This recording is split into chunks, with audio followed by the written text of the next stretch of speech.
मीमांसा एकेडमी में आपका स्वागत है। ये लेक्चर एमसीक्यू का है। आपका जो नया सिलेबस ऐड हुआ है उसमें संस्कार, वेद, उपनिषद, ब्राह्मण, तीर्थंकर, बोधिसत्व आदि टॉपिक ऐड हुए हैं। उस संबंध में यहाँ पे जो डिफिकल्ट लेवल हो सकता है किसका, आपके 2024 में क्वेश्चन आने का, उस डिफिकल्ट क्वेश्चन को इसमें लिया गया है। तो यहाँ 20-20 क्वेश्चन की सीरीज आ रही है, ठीक है। इसे पूरा वॉच कीजिए, ठीक है। अब चलते हैं पहले क्वेश्चन में। पहला क्वेश्चन है बोधिसत्व क्या होता है। तो बोधिसत्व वो होता है जो बुद्ध बनने के लिए मार्ग में अभी उपस्थित है। कहने का अर्थ ये है कि आपको बुद्ध बनने के लिए 10 चरण को पूर्ण करना पड़ता है और ये 10 जो चरण होते हैं इसे कहते हैं पारमिता। हुआ क्लियर? ये 10 पारमिता होती है, इसे जो भी पूर्ण कर लेता है, पार कर लेता है, वो बुद्ध बन जाता है। जो पार नहीं करता, जो उसके मार्ग में होता है, वो कहलाता है बोधिसत्व। सिंपल सी भाषा में आपने पहले प्री दिया, फिर मेंस दिया, फिर इंटरव्यू दिया, फिर आपका सिलेक्शन में नाम आएगा। तो आप जो है प्री से लेकर इंटरव्यू और इंटरव्यू लिस्ट में आने से पहले जो आप थे, ये कहलाएगा आप कहलाओगे बोधिसत्व। जिस दिन आपका पीएससी के सिलेक्शन लिस्ट में नाम आ गया, उस दिन आप बन जाते हो एसडीएम, यानी कि आप बन जाते हो बुद्ध। सिंपल सी भाषा में ये है, ठीक है। अब यहाँ क्वेश्चन पूछा है कि भविष्य के बोधिसत्व क्या है। तो ध्यान रखना, अभी जो 9वें स्टेप या 10वें स्टेप में कौन से बोधिसत्व हैं, तो ये है मैत्रेयनाथ। मैत्रेयनाथ जो हैं ये भविष्य के बोधिसत्व कहलाते हैं। क्यों कहलाते हैं? क्योंकि अभी इनकी स्टेप 9वीं या 10वीं है। जिस दिन ये दोनों स्टेप पार कर लेंगे उस दिन ये बुद्ध कहलाएंगे, यानी कि भविष्य के बुद्ध कहलाएंगे। एक और आप देखना, इमेज देखा होगा आपने, गिफ्ट देते हैं लाफिंग बुद्धा। लाफिंग बुद्धा किसके अवतार हैं? तो वो भी मैत्रेयनाथ के हैं। कभी क्वेश्चन आ गया कि लाफिंग बुद्धा किसके अवतार हैं, तो वो है मैत्रेयनाथ के। और मैत्रेयनाथ कौन है? तो भविष्य के बोधिसत्व हैं। हुआ क्लियर? अगला क्वेश्चन है निम्नलिखित में से किसे रित का, सॉरी ये रित है, रित का देवता माना गया है। तो क्वेश्चन ये उठता है कि रित क्या है? रित एक नैतिक नियम है। नैतिक नियम कहने का मतलब है कि जब प्रकृति होती, जो नैतिक नियम कहने का मतलब है कि जो प्रकृति होती है उसमें एक व्यवस्था होती है। व्यवस्था कैसी? जैसे कि उपग्रह चक्कर लगाएंगे ग्रह के, ग्रह चक्कर लगाएंगे सूर्य के, यानी हर कोई एक व्यवस्था के रूप में अपना जीवन काल चलाता है। तो प्रकृति का एक नियम होता है, इसी को नैतिक नियम या रित कहा गया है। और जब इसी को मनुष्य ने देखा कि एक व्यवस्था होती है प्रकृति में और वो व्यवस्था के अकॉर्डिंग प्रकृति चलती रहती है, तो उसी व्यवस्था को मनुष्य ने अपने जीवन में धारण किया और इस व्यवस्था को बोला गया कर्म सिद्धांत। हुआ क्लियर? तो रित का मतलब होता है नैतिक नियम। रित का देवता किसे कहा गया है? तो वो कहा गया है वरुण देव को। हुआ क्लियर? अगला क्वेश्चन है गृहस्थ आश्रम से पूर्व कौन सा संस्कार होता है। तो ध्यान रखना, हमारे सनातन धर्म में टोटल 16 संस्कार है। कितने हैं? 16 संस्कार है। और ये 16 संस्कार जो है मध्य प्रदेश पीएससी ने पूछ चुका है कि कितने संस्कार होते हैं, तो संख्या कितनी उसकी? उसकी संख्या है 16। और इन 16 संस्कारों में पहला संस्कार होता है गर्भधारण, यानी जब बच्चा माँ की कोख में प्रवेश होता है तो उसे कहते हैं पहला संस्कार। और जब वही बच्चा अंत में मृत्यु हो जाती है उसे कहते हैं अंतिम संस्कार। तो यहाँ क्वेश्चन पूछा है कि गृहस्थ आश्रम से पूर्व कौन सा संस्कार होता है, तो उसका आंसर है समावर्तन संस्कार होता है गृहस्थ आश्रम। समावर्तन संस्कार में बालक गुरुकुल से शिक्षा प्राप्त कर वहां से विदाई लेकर सामाजिक जीवन में जाता है। अपनी शिक्षा होने के बाद वह अपने समाज जीवन में जाता है, उसे कहते हैं समावर्तन। हुआ क्लियर? ठीक है। तो इस प्रकार इसका आंसर क्या होगा? समावर्तन। निम्नलिखित में से किस अभिलेख में सर्वप्रथम भारतवर्ष का उल्लेख है? तो ध्यान रखना, एक उड़ीसा में एक अभिलेख मिला है और राजा कौन था? वो राजा था खारवेल। खारवेल का एक अभिलेख मिला है, अभिलेख का नाम है हाथी गुफा अभिलेख। और हाथी गुफा अभिलेख में ये मिला है पहली बार हमें क्या? भारतवर्ष। और एक चीज याद रखना कि हाथी गुफा अभिलेख से ही हमें एक जानकारी प्राप्त होती है कि जैन धर्म में पहली बार मूर्ति पूजा के जो साक्ष्य है वो कहाँ से मिलते हैं हमें? खारवेल के हाथी गुफा अभिलेख से। तो यहाँ से 2 पॉइंट याद रखना, 2 फैक्ट। हाथी गुफा अभिलेख कहाँ पर है? उड़ीसा में है। किसका है? खारवेल का है। इसमें क्या जानकारी मिलती है? तो 2 जानकारी मिलती है। एक है सर्वप्रथम यहाँ पे हमें उल्लेख मिलता है किसका? भारतवर्ष का। और दूसरा जो जैन धर्म है वो मूर्ति पूजा के साक्ष्य कहां से मिले हमें, तो वो भी मिले हैं हाथी गुफा अभिलेख से। हुआ क्लियर। अगला क्वेश्चन है, जैन धर्म का कौन सा साहित्य तीर्थंकर के जीवन चरित्र का वर्णन करता है। तो ध्यान रखना, जो महावीर हुए हैं, महावीर ने जो ज्ञान दिए हैं वो 14 पूर्व में दिए हैं। कितने? 14 पूर्व में दिए हैं। भद्रभाहु कौन थे? वो थे चंद्रगुप्त मौर्य के दरबार में रहते थे।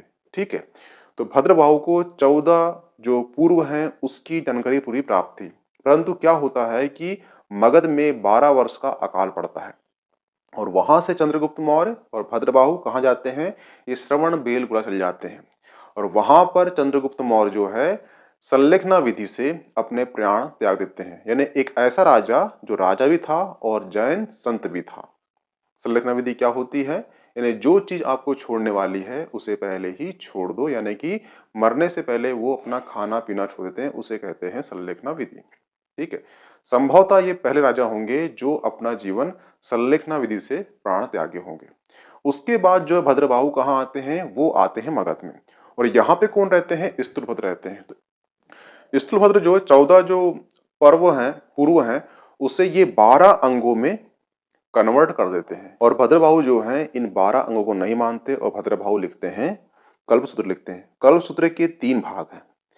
3 भाग कौन कौन से हैं, तो उसमें से जो पहला भाग है उसमें 23 यानी जो महावीर के जो पहले जो तीर्थंकर हुए हैं 23, उनका पूरा जीवन चरित्र है। तो इसका आंसर क्या होगा, जैन धर्म में ऐसा कौन सा साहित्य है जिसमें तीर्थंकरों के जीवन के बारे में बताया गया है, तो वो है कल्पसूत्र।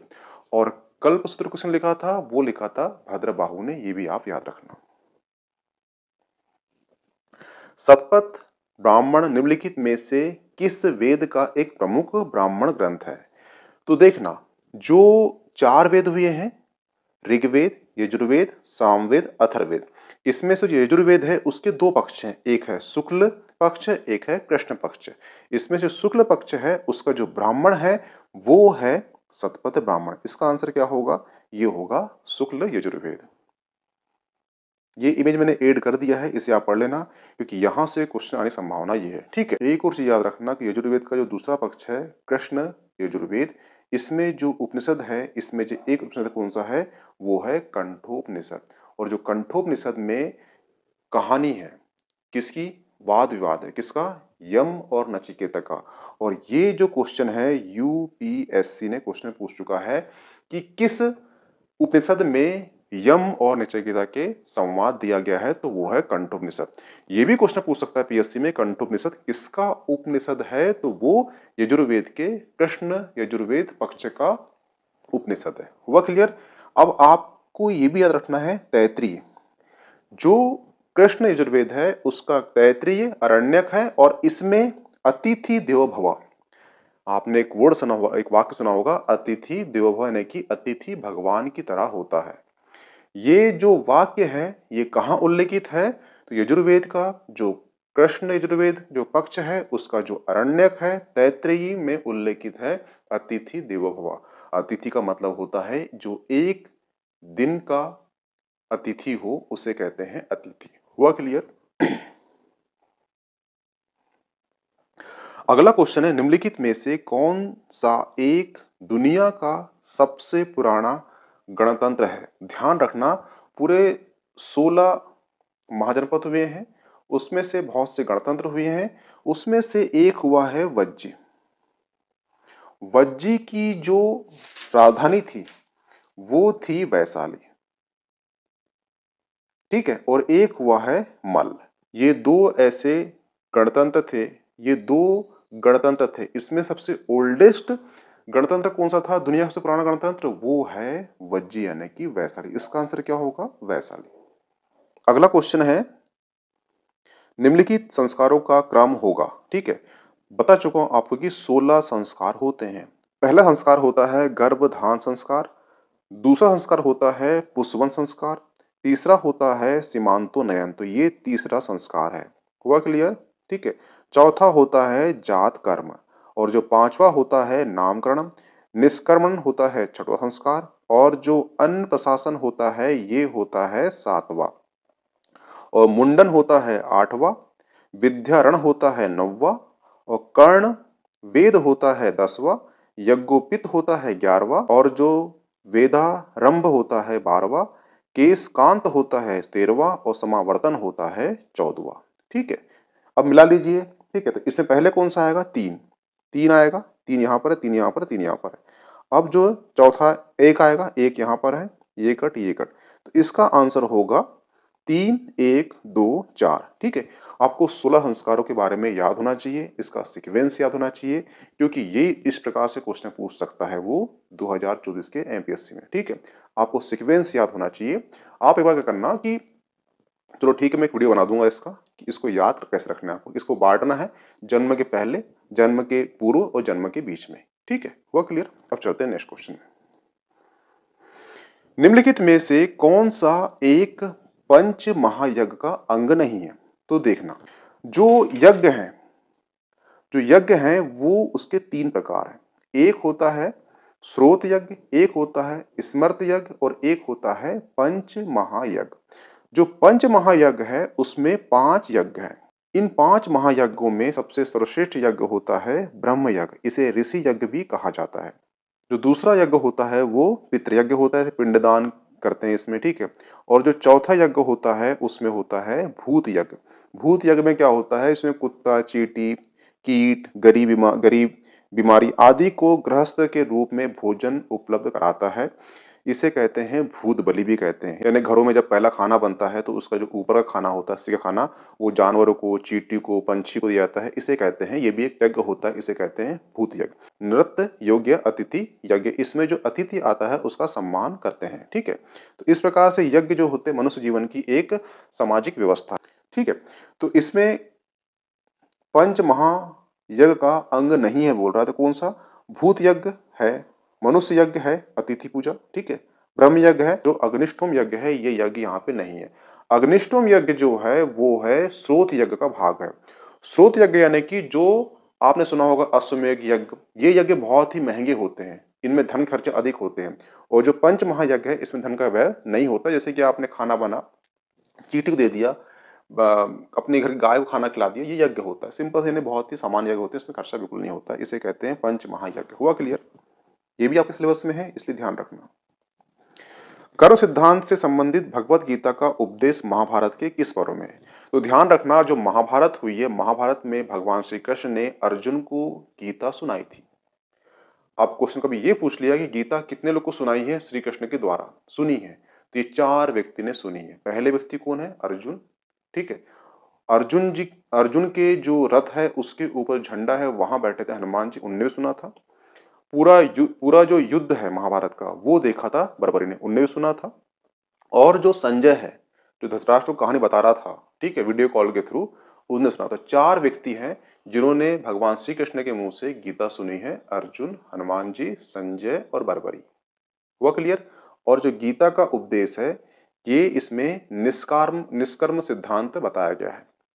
और यहाँ पर भी सांख्य दर्शन हमें झलकता है।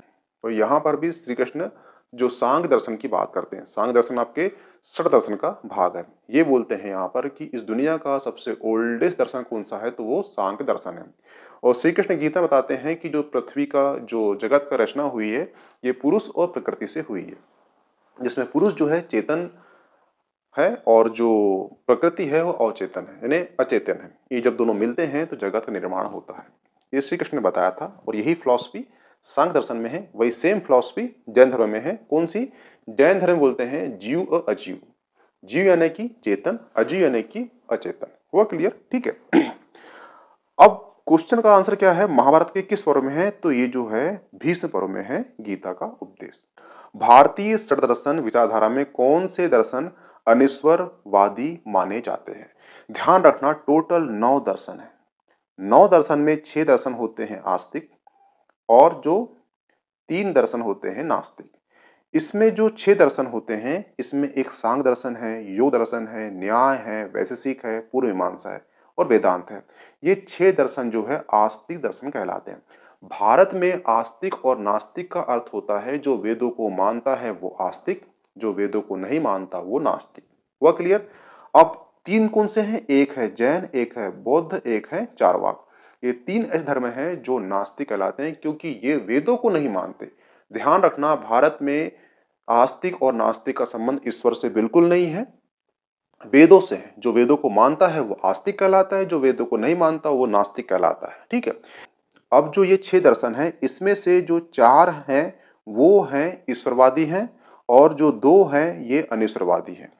तो 2 कौन से अनीश्वरवादी है? सांख्य और जो है पूर्व मीमांसा, ये अनीश्वरवादी, यानी कि ये वेदों को तो मानते हैं, ये आस्तिक तो हैं, परंतु ये ईश्वर की सत्ता पर विश्वास नहीं रखते। ये बोलते हैं जो वेद है वही ईश्वर है, कोई अन्य ईश्वर नहीं है। इसलिए ये सांख्य दर्शन और पूर्व मीमांसा ये क्या है? अनीश्वरवादी है। ये आस्तिक तो हैं पर अनीश्वरवादी भी है, ये ध्यान रखना थोड़ा सा। ठीक है। निम्नलिखित में से कौन 2 तीर्थंकर का उल्लेख ऋग्वेद में मिलता है? ठीक है। तो एक ऋषभदेव है, एक नेमिनाथ है। इनका उल्लेख हमें कहाँ मिलता है? ये मिलता है ऋग्वेद में मिलता है। जो नेमिनाथ है इनके पिता कौन हुए हैं? समुद्र विजय हुए हैं। और समुद्र विजय के छोटे भाई कौन है? वो है वासुदेव। वासुदेव के पिता, वासुदेव के जो पुत्र कौन है? वो श्री कृष्ण है। तो देखा जाए तो नेमिनाथ के जो चचेरे भाई कौन है? वो है श्री कृष्ण। अब आपसे क्वेश्चन ये पूछ सकता है कि श्री कृष्ण के समकालीन कौन से तीर्थंकर थे? तो वो नेमिनाथ थे। एक क्वेश्चन ये पूछ सकता है कि जो तीर्थंकर हुए हैं जैन धर्म में, उसमें भगवान श्री कृष्ण का संबंध किससे था? तो नेमिनाथ से था। या भाई पूछ लिया तो कौन था? नेमिनाथ। हुआ क्लियर? अगला क्वेश्चन, किस ग्रंथ में सभा और समिति को प्रजापति की जुड़वा पुत्री कहा गया है? ठीक है। तो देखना, अथर्ववेद में सभा और समिति को प्रजापति की जुड़वा पुत्री कहा गया है। आप जो सभा देख रहे हो आज, उसको आप जो मंत्रिपरिषद है या फिर आप जो लोकसभा है उसको उस दृष्टि से देख सकते हो। ठीक है। इसमें थोड़े से एलिट वर्ग होते थे। जो वैदिक साहित्य है उसमें जो सभा है उसका 8 बार उल्लेख है। जो सभा है उसका 8 बार उल्लेख है। जो समिति है उसका 9 बार उल्लेख है। और सर्वाधिक बार जो उल्लेख है वो है विदत का। विदत का, इसका 122 बार उल्लेख किया गया है। तो ये भी चीज याद रखना, कभी क्वेश्चन पूछ सकता है कि सभा समिति, जो भी क्वेश्चन पूछ चुका है तो ये पूछ सकता है कि इसका कितने बार उल्लेख है। अगला क्वेश्चन है, निम्नलिखित में से कौन सा सम्मिलित नहीं है? तो ये मैंने आपको पीपीटी ऐड कर दिया है, ये पढ़ लोगे आप समझ में आ जाएगा आपको। ठीक है।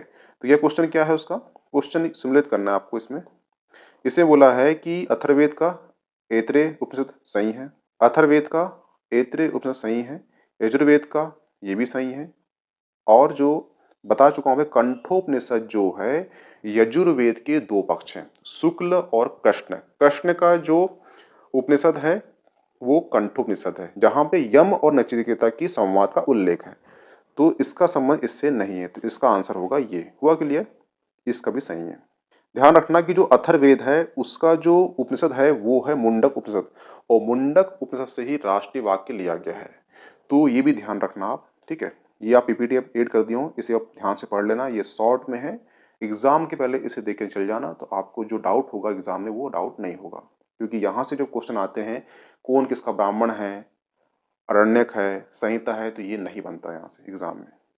अगला क्वेश्चन है, संसार की हर वस्तु का उद्गम पुरुष और प्रकृति से हुआ है, किस दर्शन में संबंधित है? ध्यान रखना, भारत में 9 दर्शन है, 9 में से 6 आस्तिक है और 3 नास्तिक है। और इसमें से जो 6 दर्शन है, पहला दर्शन है सांख्य दर्शन, जो दुनिया का सबसे ओल्डेस्ट दर्शन है। दूसरा है योग दर्शन, तीसरा है न्याय दर्शन, चौथा है वैशेषिक दर्शन, पांचवा है पूर्व मीमांसा, और जो छठवा है वो है वेदांत। इसमें जो सांख्य दर्शन है वो देता है द्वैत थ्योरी, यानी कि जो जगत का निर्माण हुआ है वो 2 से हुआ है, एक है पुरुष, एक है प्रकृति। पुरुष यानी कि चेतन, और जो प्रकृति है वो अचेतन। जब दोनों मिलते हैं जगत का निर्माण होता है, ये सांख्य दर्शन कहता है। और यही सेम चीज जैन दर्शन बताता है कि जो जगत का निर्माण हुआ है वो जीव अजीव से हुआ है। जीव का मतलब हो गया है पुरुष और अजीव का मतलब हो गया है प्रकृति। हुआ क्लियर? इसलिए कहते हैं कि जो जैन दर्शन है उसमें सांख्य दर्शन का अच्छा खासा प्रभाव है। कभी आपसे क्वेश्चन पूछ ले कि जो जैन दर्शन है उसमें षड दर्शन से किसका सबसे अधिक साम्यता रखता है? तो वो है सांख्य दर्शन। तो इसका आंसर क्या होगा? इसका आंसर होगा सांख्य दर्शन। अगला क्वेश्चन है, षड दर्शन का भाग नहीं है। तो बता चुका हूं आपको, 6 दर्शन है, उसमें पहला दर्शन है सांख्य, सबसे ओल्डेस्ट है, दूसरा है न्याय, दूसरा है गौतम, तीसरा है न्याय, चौथा है वैशेषिक, पांचवा है पूर्व मीमांसा और छठवा है वेदांत। तो वैशेषिक है, वेदांत है, योग है, लोकायतन नहीं है, ये चार्वाक दर्शन है। पहला क्वेश्चन है कि षड दर्शन में कितने दर्शन है। ठीक है, तो ध्यान रखना जो षड दर्शन है उसमें 6 दर्शन है। ठीक है, एक है सांख्य दर्शन, योग दर्शन, न्याय दर्शन, वैशेषिक दर्शन, मीमांसा दर्शन और वेदांत दर्शन। ये 6 दर्शन को ही षड दर्शन कहते हैं और यही 6 दर्शन को जो मानता है वो सनातन धर्म को मानता है और यही 6 धर्म को जो मानता है वही हिंदू धर्म कहलाता है। यानी इन धर्मों का संबंध सनातन से है, इन 6 दर्शनों का संबंध हिंदू धर्म से है। ठीक है, तो ये चीज याद रखना। और 3 धर्म और हैं जो षड दर्शन से अलग हैं। एक है जैन, एक है बौद्ध, एक है चार्वाक। टोटल 9 धर्म हैं। 9 धर्म में 6 आस्तिक हैं, 6 आस्तिक हैं और 3 जो है नास्तिक है। यहाँ पे नास्तिक और आस्तिक का अर्थ होता है जो वेदों को मानता है वो आस्तिक है, जो वेदों को नहीं मानता वो नास्तिक है। हुआ क्लियर? तो जैन, बौद्ध और चार्वाक जो है ये वेदों को नहीं मानते, उनकी प्रमाणता को नहीं मानते, इसीलिए ये जो नास्तिक धर्म है जो वेदों को मानता है, जो षडदर्शन है ये वेदों को मानते हैं, इसलिए आस्तिक है। तो डिफरेंस याद रखना, कभी आपको क्वेश्चन आ जाए कि 9 धर्मों में से कौन कितने धर्म आस्तिक हैं तो 6, कितने धर्म नास्तिक हैं तो 3। हुआ क्लियर? अब चलते हैं, इसका आंसर होगा 6। षड दर्शन में कितने धर्म जो दर्शन जो हैं वो अनीश्वरवादी है। याद रखना जो 6 दर्शन हैं, 6 दर्शन में 6 दर्शन जो आस्तिक तो हैं परंतु इसमें से कुछ नास्तिक भी हैं। नास्तिक कहने का मतलब ये है कि भारत में थोड़ा डिफरेंस है, जो वेदों को मानता है वो आस्तिक दर्शन धर्म है और जो वेदों को नहीं मानता वो नास्तिक है। परंतु इन 6 दर्शनों में ऐसे कुछ दर्शन है जो वेदों को तो मानते हैं, वो आस्तिक तो हैं पर ईश्वर की सत्ता को नहीं मानते। ईश्वर की सत्ता को नहीं मानते इसलिए वो कहलाते हैं अनीश्वरवादी दर्शन कहलाते हैं। तो वो दर्शन संख्या 2 है, एक है सांख्य दर्शन और एक है मीमांसा दर्शन। तो इसका आंसर हो जाएगा 2। हुआ क्लियर? नास्तिक और अनीश्वरवादी दर्शन कितने हैं? नास्तिक और अनीश्वरवादी दर्शन कितने हैं? तो उनकी संख्या है 3। बता चुका आपको कि जैन, बौद्ध और चार्वाक ऐसे 3 दर्शन हैं जो दर्शन वेदों को भी नहीं मानते और ईश्वर को भी नहीं मानते, इसलिए ये नास्तिक प्लस अनीश्वरवादी दोनों दर्शन है। तो इसका आंसर हो जाएगा 3। सांख्य दर्शन में कितने तत्वों की संख्या है? तो ध्यान रखना इसमें एक जो है वो है पुरुष, एक जो है वो है प्रकृति।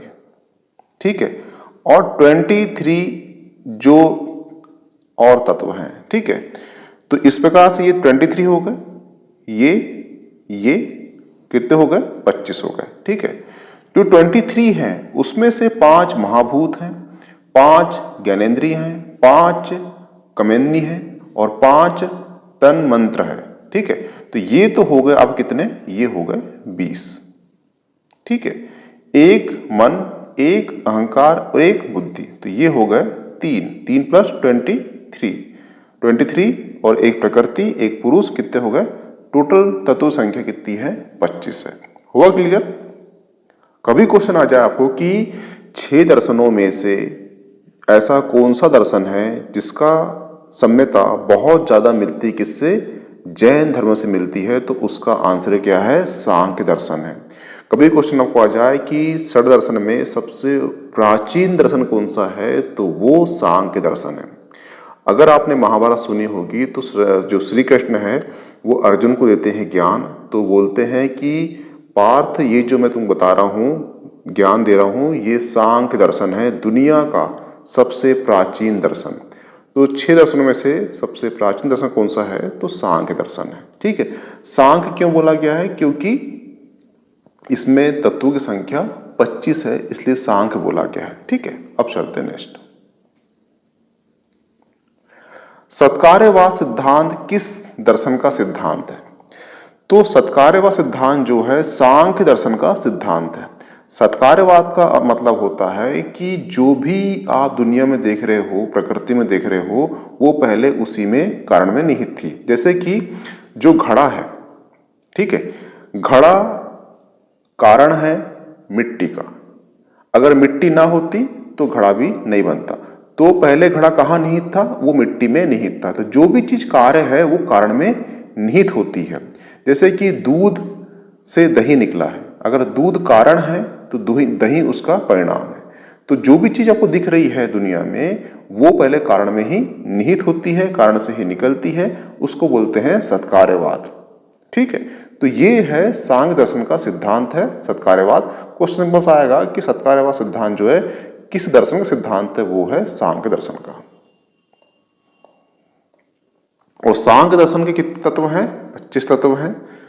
25 तत्व हैं। और सांख्य दर्शन जो है इस दुनिया का सबसे प्राचीन दर्शन है। न्याय दर्शन कितने पदार्थों की विवेचना करता है? तो ये 16 पदार्थों की विवेचना करता है। और ये 16 तत्व जो हैं ये हैं। अगर जिन व्यक्ति ने इन 16 तत्वों को प्राप्त कर लिया तो वो मोक्ष को प्राप्त कर लेता है। ऐसा इस न्याय दर्शन के अकॉर्डिंग है। वैशेषिक दर्शन का प्रवर्तक कौन है? तो याद रखना, जो वैशेषिक दर्शन है उसके प्रवर्तक कौन है? ऋषि कणाद है। और ऋषि कणाद ने ही उस समय बोल दिया था कि दुनिया जो है कण से बनी है, छोटे छोटे कणों से मिलकर ये दुनिया सृष्टि बनी है। यानी कि जो डाल्टन ने 20वीं या 19वीं शताब्दी में जो थ्योरी दी थी, परमाणु सिद्धांत दिया था, वो परमाणु सिद्धांत कणाद ने वैशेषिक दर्शन में ही बता दिया था कि दुनिया जो बनी है वो कण से बनी है। और कण क्यों बोला था? क्योंकि इनका नाम क्या था? कणाद था, इसलिए उसको जो छोटा तत्व था उसको बोला था कण। हुआ क्लियर? वैशेषिक दर्शन का प्रमुख सिद्धांत क्या है? सिद्धांत क्या है? तो वो है परमाणुवाद। क्योंकि जो इसके प्रवर्तक है वो ऋषि कणाद है। और ऋषि कणाद ने बोला था कि जो दुनिया रची है, दुनिया में हर चीज बनी है, वो छोटे छोटे कण से बनी है, कण से बनी है। कण क्यों बोला था? क्योंकि वो उनका नाम ही क्या था? कणाद था। वो क्या है? परमाणुवाद सिद्धांत पर आधारित है। हुआ क्लियर? सखी कारिता की रचिता कौन है? तो इसके रचिता कौन है? वो है ईश्वर, कृष्ण इसके रचिता है। जो 6 दर्शन है, 6 दर्शन में से आपको क्वेश्चन आएगा कि किसने, कौन किसका प्रवर्तक है, ठीक है, रचनाकार कौन है? तो याद रखना, जो ऋषि कणाद है वो वैशेषिक दर्शन के हैं, जो वेदांत दर्शन के वेद व्यास हैं, ठीक है। मीमांसा कौन है? जैनमी है। और योग दर्शन कौन है? पतंजलि है। और सांख्य दर्शन के कपिल मुनि हैं। और जो न्याय दर्शन है उसके गौतम ऋषि हैं। ये 6 दर्शनों के प्रवर्तक है। आपको ये नाम याद होना चाहिए। ये भी टकराएगा पीटी में कि 6 दर्शनों के आपको 6 के नाम देना चाहिए। और 6 के जो रचनाकार है, जो प्रवर्तक है, उनके नाम भी याद होना चाहिए। तो याद रखना, जो न्याय यानी गौतम हो गया, सांख्य कपिल हो गए, योग पतंजलि हो गए, मीमांसा जैनमी, वेदांत व्यास और कणाद वैशेषिक। तो ध्यान रखना कि ये 6 दर्शनों के आपको 6 के नाम और 6 के प्रवर्तक याद होना चाहिए। पारमिताओं की संख्या कितनी है? पारमिताओं की जो संख्या है वो 10 संख्या है। यानी कि कोई व्यक्ति अगर बुद्ध बनना चाहता है तो उसको 10 पारमिताओं को पालन करना पड़ेगा। और ये 10 पारमिताओं को जब पालन करेगा वो बुद्ध को प्राप्त हो जाएगा। तो पहला है दान, शील, प्रज्ञा, वीर, शांति, सत्य, अधिनिष्ठा, मैत्री, उपेक्षा। अगर इन सभी को पार कर लिया तो सिंपल सी बात है कि वो बुद्ध को प्राप्त हो जाएगा। उनकी संख्या 10 है। आपको याद रखना है कि पारमिताओं की संख्या कितनी है? 10 है। बोधिसत्व के कितने गुण होते हैं? तो बोधिसत्व के 4 गुण होते हैं। एक है मैत्री, करुणा, मुदित, उपेक्षा। मैत्री यानी कि आप हर किसी के साथ मैत्री पूर्ण भाव रखें।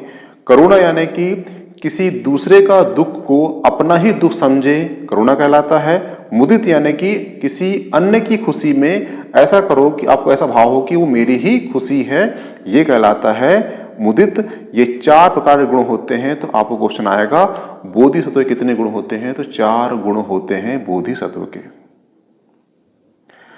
अवलोकितेश्वर कि कौन सा लोकप्रिय रूप है। देखना, जो अवलोकितेश्वर ये बोधिसत्व हुए हैं, इन बोधिसत्वों में सब इनके जो बहुत सारे रूप हुए हैं, उसमें से लोकप्रिय जो रूप है वो है पद्मपाणि। इसका मतलब होता है कि देखना आप इमेज में कि ये है कमल और ये है हाथ, हाथ में रखे हुए कमल को कहा जाता है पद्मपाणि। और ये सबसे अवलोकेश्वर जो बोधिसत्व हैं उनके ये लोकप्रिय रूप हैं। ठीक है, पहला। दूसरा, इनको चीन में बोलते हैं गुयानिन माता, यानी चीन में इनको गुयानिन माता के रूप में माना जाता है।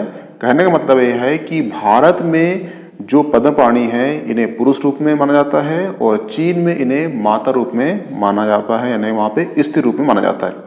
तो आपको क्वेश्चन ये आ सकता है कभी भी कि ऐसा कौन से बोधिसत्व हैं जिसे भारत में पुरुष और चीन में स्त्री रूप में देखा जाता है, तो वो है पद्मपाणि। ठीक है। दूसरा, इनका जो चित्र है, इनकी मूर्ति मिली है महाराष्ट्र की गुफा में। उनके हाथ में, उनका हाथ 4 है और मुख 11 है। तो ये क्वेश्चन यूपीएससी में आ चुका है कि किस गुफा में अवलोकितेश्वर की 11 मुख की मूर्ति प्राप्त हुई है, तो महाराष्ट्र की एक मूर्ति है। ठीक है, हुआ क्लियर। और कुछ जो अनुयायी हैं बुद्ध धर्म के, वो ये मानते हैं कि जो अवलोकितेश्वर हैं उनके जो अवतार हैं कौन है, जो दलाई लामा है वो उनके अवतार है। तो ये थी अवलोकितेश्वर की पूरी कहानी। यहां से क्वेश्चन आएंगे, जो भी एक्स्ट्रा फैक्ट है आप ये भी लिख लेना, क्योंकि ये क्वेश्चन वो हैं जो आ चुके हैं। भविष्य का बोधिसत्व किसे कहते हैं? देखना, ये जो इमेज देख रहे हैं ये इमेज है मैत्रेयनाथ की। ठीक है, मैत्रेयनाथ की इमेज है ये, और इन्हें जो है भविष्य का बोधिसत्व कहते हैं। पहला फैक्ट हो गया।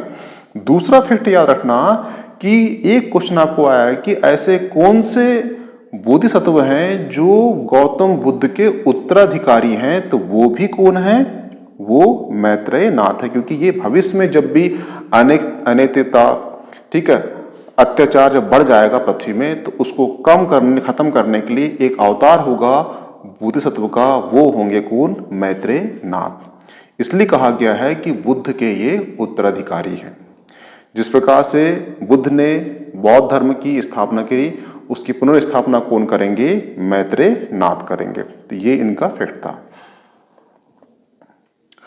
महायान बौद्ध धर्म में सबसे महत्वपूर्ण बोधिसत्व में से एक माने गए हैं। ठीक है, तो जो महायान है उसमें सबसे महत्वपूर्ण बोधिसत्व माने गए हैं मंजूश्री। ये जो इमेज देख रहे हैं ये मंजूश्री की है। और महायान जो बौद्ध, इसे देखना, 2 धर्म है बौद्ध धर्म में, कि महायान, और महायान में सबसे महत्वपूर्ण बोधिसत्व माना गया, किसको माना गया है, वो मंजूश्री को माना गया है। और इनकी मूर्ति जो है अजंता की जो गुफा है महाराष्ट्र में, वहां पे इनकी मूर्ति मिली है। वज्र पकड़े हुए किस बोधिसत्व को दर्शाया गया है, तो याद रखना वज्र प्राणी, ये जो दिख रही इमेज, ये वज्र प्राणी बोधिसत्व हैं। इनके हाथ में एक शस्त्र है और वो होता है वज्र, इसलिए इन्हें वज्र पकड़े हुए बोधिसत्व दर्शाया गया। यहाँ पे वज्र का मतलब ये नहीं है कि हिंसात्मक रूप से दर्शाया गया है। एक्चुअली वज्र का मतलब यहाँ पर है कि अज्ञान का नाश करने वाला। हुआ क्लियर कि वो अज्ञान को वज्र से नाश करेंगे, इसका ये सिंबॉलिक है। अब चलते हैं नेक्स्ट में। किस बोधिसत्व को महायान और वज्रयान संप्रदाय दोनों में उनकी पूजा की जाती है, तो उसका आंसर है सदा परिभूत। सदा परिभूत, सदा परिभूत ऐसे बोधिसत्व हुए हैं जो हीनयान संप्रदाय हो या वज्रयान संप्रदाय हो, दोनों में इनको पूजा जाता है। ठीक है, तो ये भी क्वेश्चन आपके लिए आईएमपी हो जाता है। किस बोधिसत्व को आकाश गुंजन के नाम से जाना जाता है, तो वो है आकाश गर्भ को आकाश गुंजन के नाम से जाना जाता है। ये हो गए हैं बोधिसत्व। अब चलते हैं नेक्स्ट, जो क्वेश्चन यूपीएससी पीएससी में आ चुके हैं। बुद्ध की मृत्यु के पश्चात प्रथम बौद्ध संगति के अध्यक्ष कौन थे, तो याद रखना बुद्ध की मृत्यु के पश्चात जो प्रथम बौद्ध संगति हुई थी वो संगति के जो अध्यक्ष थे वो अध्यक्ष थे महाकश्यप अध्यक्ष थे। और इस संगति में इनके जो बुद्ध के दो चेले भी थे, एक है आनंद और एक है उपाली। और इसी संगति में जो बुद्ध की जो शिक्षा थी उसका संकलन हुआ था, और उसमें एक जो संकलन हुआ था उसमें एक विनय पिटक और एक है सुत्त पिटक, दो भागों में विभाजित कर दिया गया था। ठीक है, इसमें जो आनंद है उसके प्रमाण, जो धर्म प्रमाण है उसके आनंद थे, और जो विनय प्रमाण है उसके उपाली थे। ये याद रखना।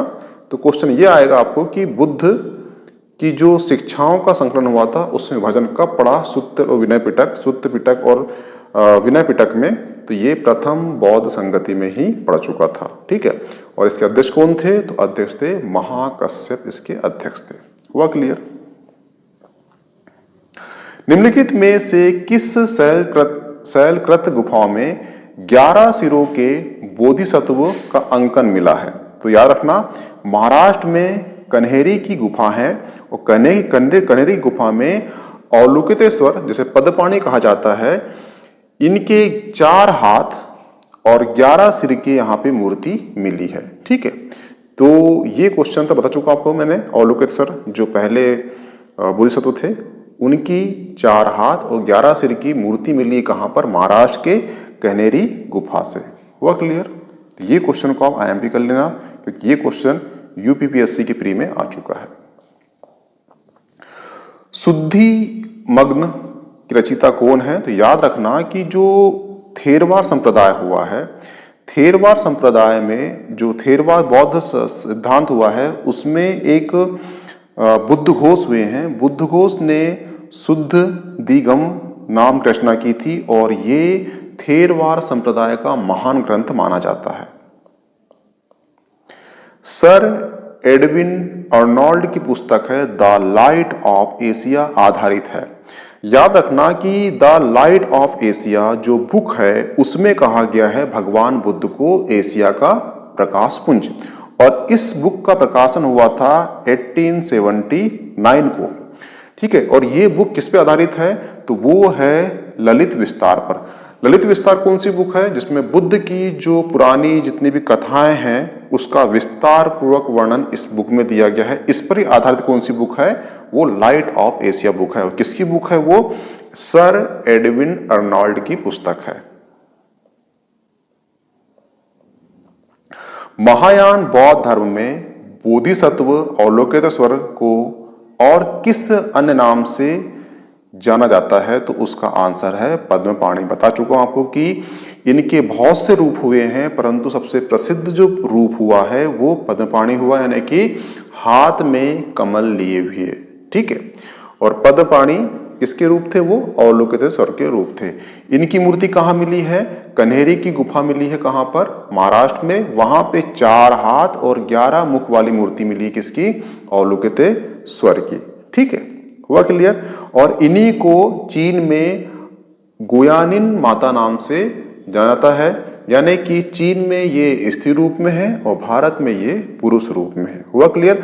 और एक चीज याद रखना कि एक जो महायान का एक ग्रंथ है जिसका नाम है कमल सूत्र।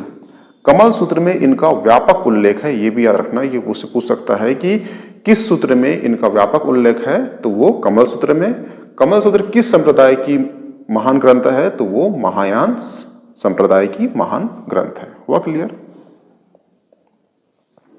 भारतीय इतिहास संदर्भ में निम्नलिखित में से कौन भावी बुद्ध हैं जो संसार की रक्षा हेतु अवतरित होंगे? बता चुका हूं आपको कि जो मैत्रेय नाथ हैं वो भगवान बुद्ध के उत्तराधिकारी होंगे, यानी कि जब संसार में अनैतिकता अत्याचार जब बढ़ जाएगा तो बुद्ध का दोबारा जन्म होगा, और वो कौन से बुद्ध होंगे? वो होंगे मैत्रेयनाथ। इसलिए भगवान बुद्ध का उत्तराधिकारी किसको कहा गया है? वो बोला गया है मैत्रेयनाथ को। हुआ क्लियर? अब चलते नेक्स्ट। भारत में सबसे पहले किसे मूर्ति के रूप में पूजा गया था। ना ऐसे कौन से मानव थे जिनकी मूर्ति बना के पूजा किया था? तो वो थे भगवान बुद्ध। भगवान बुद्ध ऐसे विश्व के एकमात्र व्यक्ति हुए हैं जिनकी पूजा जो है भगवान के रूप में, मूर्ति बना के रूप में हुई है। ठीक है, अब क्वेश्चन ये उठेगा आपसे कि जो दो संप्रदाय हैं, एक हीनयान एक महायान, इस दोनों संप्रदाय में से किसने सबसे पहले मूर्ति बनाकर पूजा था? तो महायान संप्रदाय जो हुआ है किसका? बौद्ध धर्म का, उसने सबसे पहले बुद्ध की मूर्ति बनाया और उसकी पूजा किया। ठीक है, तो क्वेश्चन कभी आएगा क्वेश्चन आपको कि विश्व के पहले ऐसे कौन से मानव हैं जिनकी मूर्ति बना के पूजा की गई है? तो वो है भगवान बुद्ध की। हुआ क्लियर? अब चलते हैं नेक्स्ट में। क्षणिकवाद का प्रतिपादन किसने किया था? ठीक है, तो जो भगवान बुद्ध है, भगवान बुद्ध ने बोला था कि संसार में जो भी चीज दिख रही है वो क्षण भर के लिए है। तो इनसे क्वेश्चन किया गया कि जो पहाड़ है, जो एवरेस्ट है, जो पर्वत है, पहाड़ है, तो स्थिर दिखते हैं। तो भगवान बुद्ध ने बोला कि ये स्थिर दिख इसलिए रहे हैं कि इनका जो क्षय है, इनका जो क्षरण है बहुत स्लो हो रहा है, बहुत आराम से हो रहा है। क्योंकि उन्होंने एग्जाम्पल दिया, जहां पे आज आपको हिमालय दिख रहा है वहां पे बहुत पहले एक तेथिस सागर था, तो उसका क्षरण इतने स्लो हो रहा है कि तुमको वो दिख स्थिर रहा है, परंतु संसार जो चीज है वो क्षणिकवाद है। इसी को भगवान बुद्ध ने बोला था क्षणिकवाद दर्शन दिया जाता। हुआ क्लियर? नौ बौद्धवाद के प्रतिपादक कौन थे? देखना कि जो अंबेडकर जी हुए हैं, अंबेडकर जी ने जो बौद्ध धर्म था उसमें कुछ कमियां थी, उसमें कुछ अपना ही फिलॉसफी एड ऑन करके एक नया वाद दिया गया जिसको नौ बौद्धवाद कहा गया। तो अंबेडकर जी को प्रतिपादन कहा जाता है किसका? नौ बौद्धवाद का। इसमें 22 प्रतिज्ञा थी, 22 प्रतिज्ञा थी इसमें। ठीक है, ये भी क्वेश्चन कर सकता है कितनी प्रतिज्ञा थी? तो 22 प्रतिज्ञा थी इसमें अपना अंबेडकर जी के 9 बौद्धवाद में। हुआ क्लियर? प्राचीन भारत में बौद्ध मठों में परवन नामक समारोह आयोजित किया जाता था। देखना, जो बौद्ध धर्म था वो अपना प्रचार प्रसार जो है या संगति जो है बरसात या वर्षा में बंद कर देते थे। तो वहां पे जो बंद करते थे तो इनका एक होता था समारोह जिसको बोलते थे परवन समारोह। ठीक है, और इस समारोह में सारे भिक्षु जो हैं वो योजना बनाते थे कि कौन सा काम हो चुका है, कौन सी योजना हमके आगे करना है। एक काम तो करते थे, और दूसरा सबसे बड़ा काम होता था इनका कि इनकी जितनी भी गलतियां हुई हैं उस गलतियों को, अपराध को स्वीकार करना इनका एक काम होता था, पहला काम। दूसरा काम, ठीक है, तो यहां पे क्वेश्चन दिया है आंसर बी, वर्षा ऋतु के दौरान मठों में प्रवास के समय भिक्षुओं द्वारा किए गए अपराध को स्वीकृति का अवसर होता था। तो इसका आंसर होगा ये बी। हुआ क्लियर? ये IAS 2002 में आ चुका है। सर्वप्रथम स्तूप शब्द कहाँ मिला है? देखना, जो 4 वेद हुए हैं, ऋग्वेद, यजुर्वेद, सामवेद, अथर्ववेद में सबसे पहले जो स्तूप शब्द का उल्लेख मिला है वो ऋग्वेद में मिला है। ठीक है, और ये क्वेश्चन जो है CGPSC में 2015 में पूछ चुका है। और स्तूप का अर्थ होता है कि किसी वस्तु का ढेर। अनात्मवाद सिद्धांत किसका है? अनात्मा सिद्धांत भी जो है भगवान बुद्ध का दर्शन है। बौद्ध गया में बोधि वृक्ष अपने वंश की इस पीढ़ी किस पीढ़ी का है? तो समझना कि बुद्ध ने सबसे पहले यहां पर बुद्ध वृक्ष के नीचे ज्ञान प्राप्त किया। वो ज्ञान को बोलते हैं बोध, उनको बोध हुआ, ज्ञान प्राप्त हुआ, इसलिए उसको बोलते हैं बोधि वृक्ष। हुआ क्लियर? दूसरी चीज, कई कहानियां मिलता है कि जो भगवान बुद्ध है उनकी ही कोई रानी थी, भगवान बुद्ध के भाई की रानी थी, कहीं मिलता है, तो उनने इस वृक्ष को कटवाने का प्रयास कर दी। एक प्रयास हो गया, पेड़ कट गया, फिर से उसमें अंकुर आ गया और पेड़ बन गया फिर से।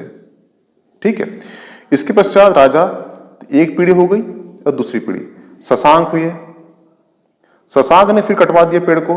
ठीक है, और इसे जलवा दिया और हिंद महासागर कहीं पर उसे फेंकवा दिया। ठीक है, परंतु फिर से उसमें अंकुर आ गया और पेड़ बन गया। तो पहली पीढ़ी, दूसरी पीढ़ी और ये तीसरी पीढ़ी में हो गया। ठीक है, परंतु फिर से क्या हुआ कि आपदा आई थी और आपदा में फिर से वो पेड़ नष्ट हो गया।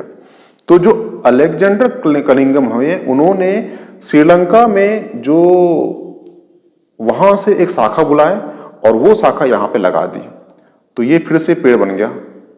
ठीक है, तो जो अभी जो पेड़ है वो चतुर्थ पीढ़ी का है। अब क्वेश्चन ये उठता है कि अलेक्जेंडर कनिंघम ने श्रीलंका से ही क्यों शाखा बुलाया? क्योंकि आपको याद होगा कि जो अशोक हुए हैं उनके दो पुत्र हुए थे, पुत्री हुए थे, संघमित्रा और महेंद्र। इनको इन्होंने श्रीलंका भेजा था बौद्ध धर्म के प्रचार हेतु।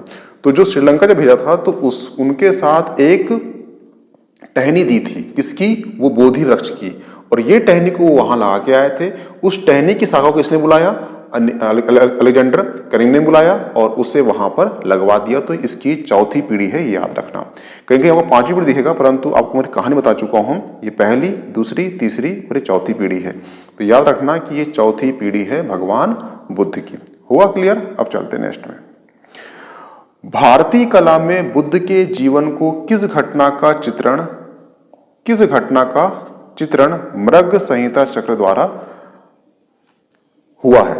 ठीक है, तो इनका जो प्रथम उपदेश हुआ था वो सारनाथ में हुआ था, और सारनाथ जिस वन में हुआ था वो वन था हिरणों का वन, इसलिए उसको मृग संहित चक्र कहा जाता है। याद रखना, वो जंगल जो था हिरणों का था, इसलिए उसे कहा जाता है मृग संहित चक्र। गौतम बुद्ध का जन्म कब हुआ था? तो वो 563 में हुआ था, और ये कहां पे हुआ था? कपिलवस्तु के एक लुम्बिनी नामक गांव में हुआ था। गौतम बुद्ध द्वारा अपने धर्म में दीक्षित किए जाने अंतिम, क्या है यहां पर क्वेश्चन, अंतिम व्यक्ति कौन थे? तो वो थे सुबध। सुबध अंतिम व्यक्ति थे जिन्होंने उन्हें दीक्षा दी थी। किसने? गौतम बुद्ध ने। बुद्ध ने सर्वप्रथम उपदेश दिया, कहां पे दिया था? सर्वाधिक जो उपदेश है वो श्रीवास्ती में दिया था भगवान बुद्ध ने। ये क्वेश्चन यूपीएससी में 2011 में पूछ चुका है। निम्नलिखित में से एक बौद्ध धर्म मत में निर्वाण की अवधारणा की सर्वश्रेष्ठ व्याख्या की गई है। ठीक है, तो ये सारे मत है, परंतु इसमें क्या है? तृष्णा रूपी अग्नि का समन। जब आपकी तृष्णा, इच्छा ये सब मर जाती है, तब आप निर्वाण को प्राप्त हो जाते हैं। ये आईएएस के 2013 में पूछ चुका है। कहने का मतलब ये है कि आप बुझे हुए बीज के समान हो। आप बीज तो हो, पर किसी अन्य जो पेड़ होगा उसे तुम दोबारा से उग नहीं सकते, बुझे हुए बीज की तरह होना चाहिए। ये बोल रहे हैं कि आपकी जो कर्म की इच्छा हो, वो कर्म इच्छा ऐसी ना हो कि मुझसे किसी का लाभ हो। ठीक है, मुझे कुछ लाभ हो, ऐसी कर्म इच्छा ना हो। इसलिए वो लगे हैं जहां पे तृष्णा रूपी अग्नि का समन हो जाए, उसे कहते हैं निर्वाण की अवधारणा। महात्मा बुद्ध का महापरिनिर्वाण किसके गणतंत्र में हुआ है? तो वो मल्ल गणतंत्र में हुआ है। पराख्या तंत्रम, मत्स्य पुराण और भागवत पुराण में पृथ्वी को कितने भागों में विभाजित किया गया है? तो ध्यान रखना, पृथ्वी को 7 द्वीपों में विभाजित किया गया है, जिसे सप्तद्वीप कहा गया है। ठीक है, इसमें जो एक द्वीप है वो है जम्मू द्वीप। जम्मू द्वीप को 9 वर्षों में विभक्त किया गया है। 9 वर्षों में एक था भारतवर्ष, और भारतवर्ष में भी बहुत से देश जैसे कि भारत, पाकिस्तान, अफगानिस्तान, कैस्पियन सागर, इजिप्ट, बांग्लादेश, भूटान, नेपाल, ठीक है, इसमें से एक खंड था जिसे भारत खंड कहते हैं। वर्तमान में जो आप देख रहे हो हिमालय के दक्षिण में और हिंद महासागर के उत्तर में जो स्थान है उसे कहा जाता था भारत खंड। वर्तमान का जो भारत है उसे भारत खंड कहा जाता था, जो भारतवर्ष के अंतर्गत था। ठीक है, तो इसका आंसर क्या होगा? वो होगा डी, सप्तद्वीप। हुआ क्लियर? दूसरा क्वेश्चन है, जम्बू द्वीप कितने भागों में विभक्त था? बता चुका हूं, जम्बू द्वीप जो है 9 भागों में विभक्त था। आपको जो ये दिख रही है इमेज, इसमें 9 वर्षों में विभक्त था, यानी 9 वर्षों में विभक्त था। कौन सा? जम्मू द्वीप। इसका आंसर क्या होगा? डी। भारतवर्ष किसका भाग था? ठीक है, तो भारतवर्ष एक्चुअली जम्मू द्वीप का भाग था, ठीक है। और जम्मू द्वीप का भाग कौन सा था? भारतवर्ष था। ये याद रखना। आपसे क्वेश्चन ये भी आएगा कि भारतवर्ष जो है, जो आपका टॉपिक में जुड़ा है, ये किसका भाग था? तो ये जम्मू द्वीप का भाग था, ठीक है। भारत खंड किसका भाग था?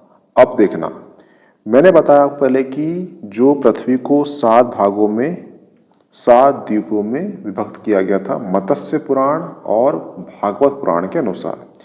इसमें जो जम्मू द्वीप था, जम्मू द्वीप को 9 वर्षों में विभक्त किया गया था। 9 वर्षों में एक वर्ष था, वो कौन सा था? भारत वर्ष, ठीक है। और भारत वर्ष के अंतर्गत जो हिमालय का दक्षिण और हिंद महासागर के उत्तर में जो स्थान खाली था, हिमालय का, ये हिमालय है, इसका दक्षिण, और ये हिंद महासागर के उत्तर में जो स्थान खाली था, इसे कहा गया था भारत खंड। हुआ क्लियर? और ये किसका भाग था? ये था भारतवर्ष का भाग था। हुआ क्लियर? भारत नाम किसके नाम पर रखा गया है? ठीक है, तो देखना, पौराणिक कथाओं, पौराणिक राजाओं के अनुसार एक राजा हुए हैं दुष्यंत और एक उनकी पत्नी हुई है शकुंतला। इनका एक पुत्र हुआ है जिसे कहा जाता है भरत। भरत के नाम पर ही भारतवर्ष रखा गया है नाम, ठीक है। एक कहानी ये है। एक कहानी जैनों की है। जैनों में एक ऋषि हुए हैं, प्रथम तीर्थंकर हुए, जिसे कहा गया है ऋषभदेव। ऋषभदेव के 2 पुत्र थे, एक था भरत और एक थे बाहुबली। तो कहा जाता है कि ऋषभदेव के जो पुत्र हैं, भरत के नाम पर भी भारत नाम पड़ा है। तो ऐसी बहुत सी पौराणिक कहानी है। क्वेश्चन ये आएगा आपको कि भारतवर्ष या भारत किसके नाम पर रखा गया है? तो वो रखा गया राजा भरत के नाम पर।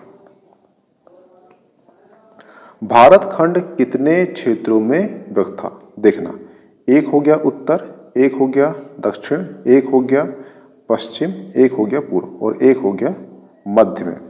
तो 5 भागों में भारत खंड विभक्त था। और भारत खंड जो है भारतवर्ष का भाग था।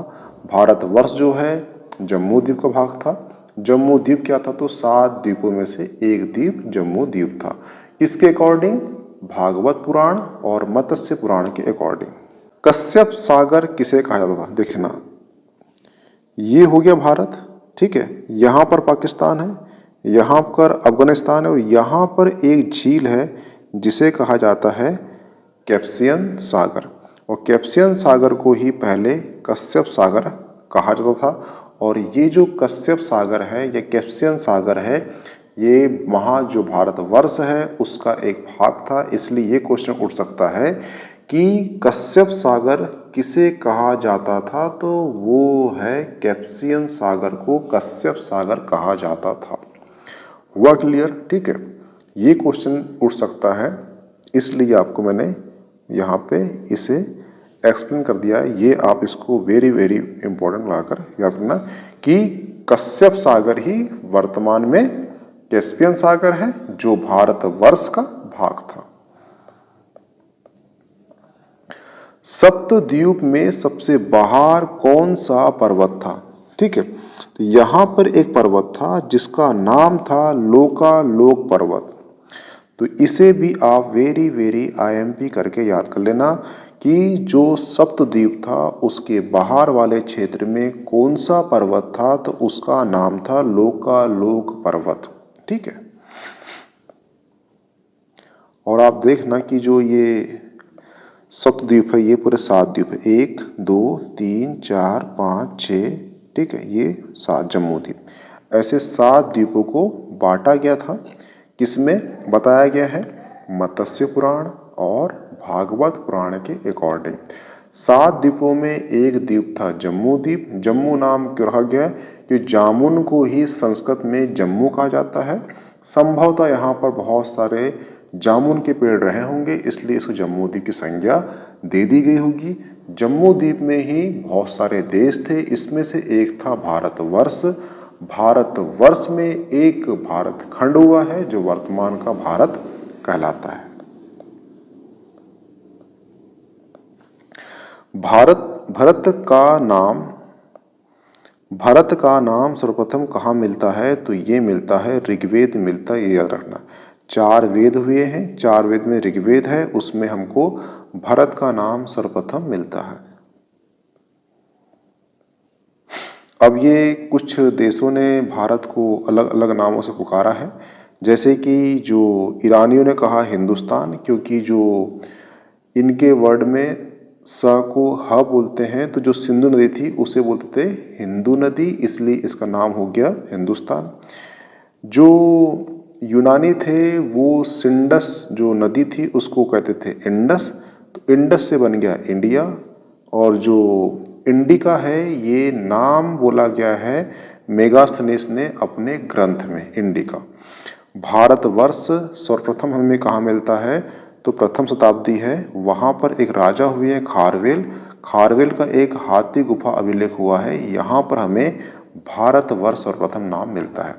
पहला क्वेश्चन है कि तीर्थंकरों की संख्या कितनी मानी गई है? ठीक है, तो तीर्थंकर की संख्या मानी गई है 24 मानी गई है। अब क्वेश्चन ये उठता है कि 24 ही तीर्थंकर की संख्या क्यों मानी गई है? उसके पीछे कारण है सांख्य दर्शन। ठीक है, जो जैन धर्म है, जो जैन दर्शन है और सांख्य दर्शन है, आपस में काफी मेच खाता है, दोनों में साम्यता है, इसीलिए इसमें 24 संख्या है। क्यों है? क्योंकि जो सांख्य दर्शन है इसका नाम संख्या से पड़ा है।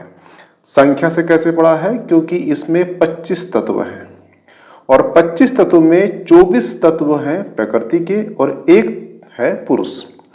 जिस दिन पुरुष को ये ज्ञान प्राप्त हो जाता है कि जो परिवर्तन है ये प्रकृति में हो रहा है और जो प्रकृति का विकास है, यह विकास 24 प्रकृति के तत्व के कारण ही हो रहा है, उस दिन पुरुष अपने को 24 तत्वों से अलग कर लेता है। हुआ क्लियर? इसी कारण ये तत्व जो होते हैं, 24 तत्व होते हैं प्रकृति के, इसी कारण जैन धर्म में तीर्थंकरों की संख्या 24 मानी गई है। कभी ये क्वेश्चन आपको इंटर में बोर्ड में पूछ ले तो उसका आंसर ये देना। हुआ क्लियर? ये क्वेश्चन क्यों पूछ सकता है? क्योंकि वर्तमान में अभी विद्यासागर महाराज हैं, उनने समाधि ले ली गई है, इसीलिए ये क्वेश्चन वहां से उठ सकता है। ठीक है, अब चलते हैं नेक्स्ट में। तीर्थंकर को ऐतिहासिक नहीं माना गया है, यानी ऐसे कितने तीर्थंकर हुए हैं? 24 तीर्थंकर हुए हैं। ठीक है, 24 तीर्थंकरों में ऐसे कितने तीर्थंकर हुए हैं जिनको ऐतिहासिक माना नहीं गया है? तो ऐसे तीर्थंकर की संख्या 22 है। अब बचते हैं दो, तो दो कौन है? एक है महावीर, एक है ऋषभदेव को ऐतिहासिक माना गया है। तो 22 क्यों माना नहीं गया है? उसके पीछे कारण है कि जो 22 तीर्थंकर हैं इनका कोई भी ऐतिहासिक ऑथेंटिक प्रमाण हमें प्राप्त नहीं होता, इसीलिए इनको ऐतिहासिक नहीं माना गया है। और दो तीर्थंकर होते हैं, एक है ऋषभदेव और एक है अपने महावीर स्वामी। इनका जो है ऑथेंटिक प्रमाण हमें इतिहास में मिलता है, इसलिए इनको तीर्थंकरों ऐतिहासिक माना गया है। इसका आंसर क्या होगा? तो ये होगा 22। हुआ क्लियर? ऋग्वेद में किन किन तीर्थंकरों का उल्लेख है? तो 24 तीर्थंकर हुए हैं। ठीक है, उसमें से 3 तीर्थंकरों का उल्लेख ऋग्वेद में दिया गया है।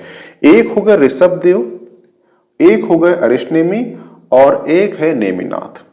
ये ऐसे 3 तीर्थंकर हैं जैनों के जिनका उल्लेख ऋग्वेद में दिया गया है। अब जो अरिष्टनेमी है इनका उल्लेख जो है, जो अरिष्टनेमी है इनका संबंध भगवान कृष्ण से मिलता है। कैसे मिलता है?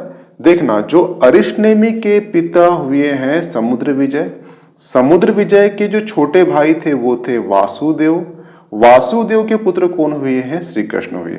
अगर देखा जाए तो अरिष्टनेमी और श्री कृष्ण आपस में चचेरे भाई थे, और जो श्री कृष्ण के बड़े पिता थे कौन? समुद्र विजय। समुद्र के पुत्र कौन थे? वो थे अरिष्टनेमी।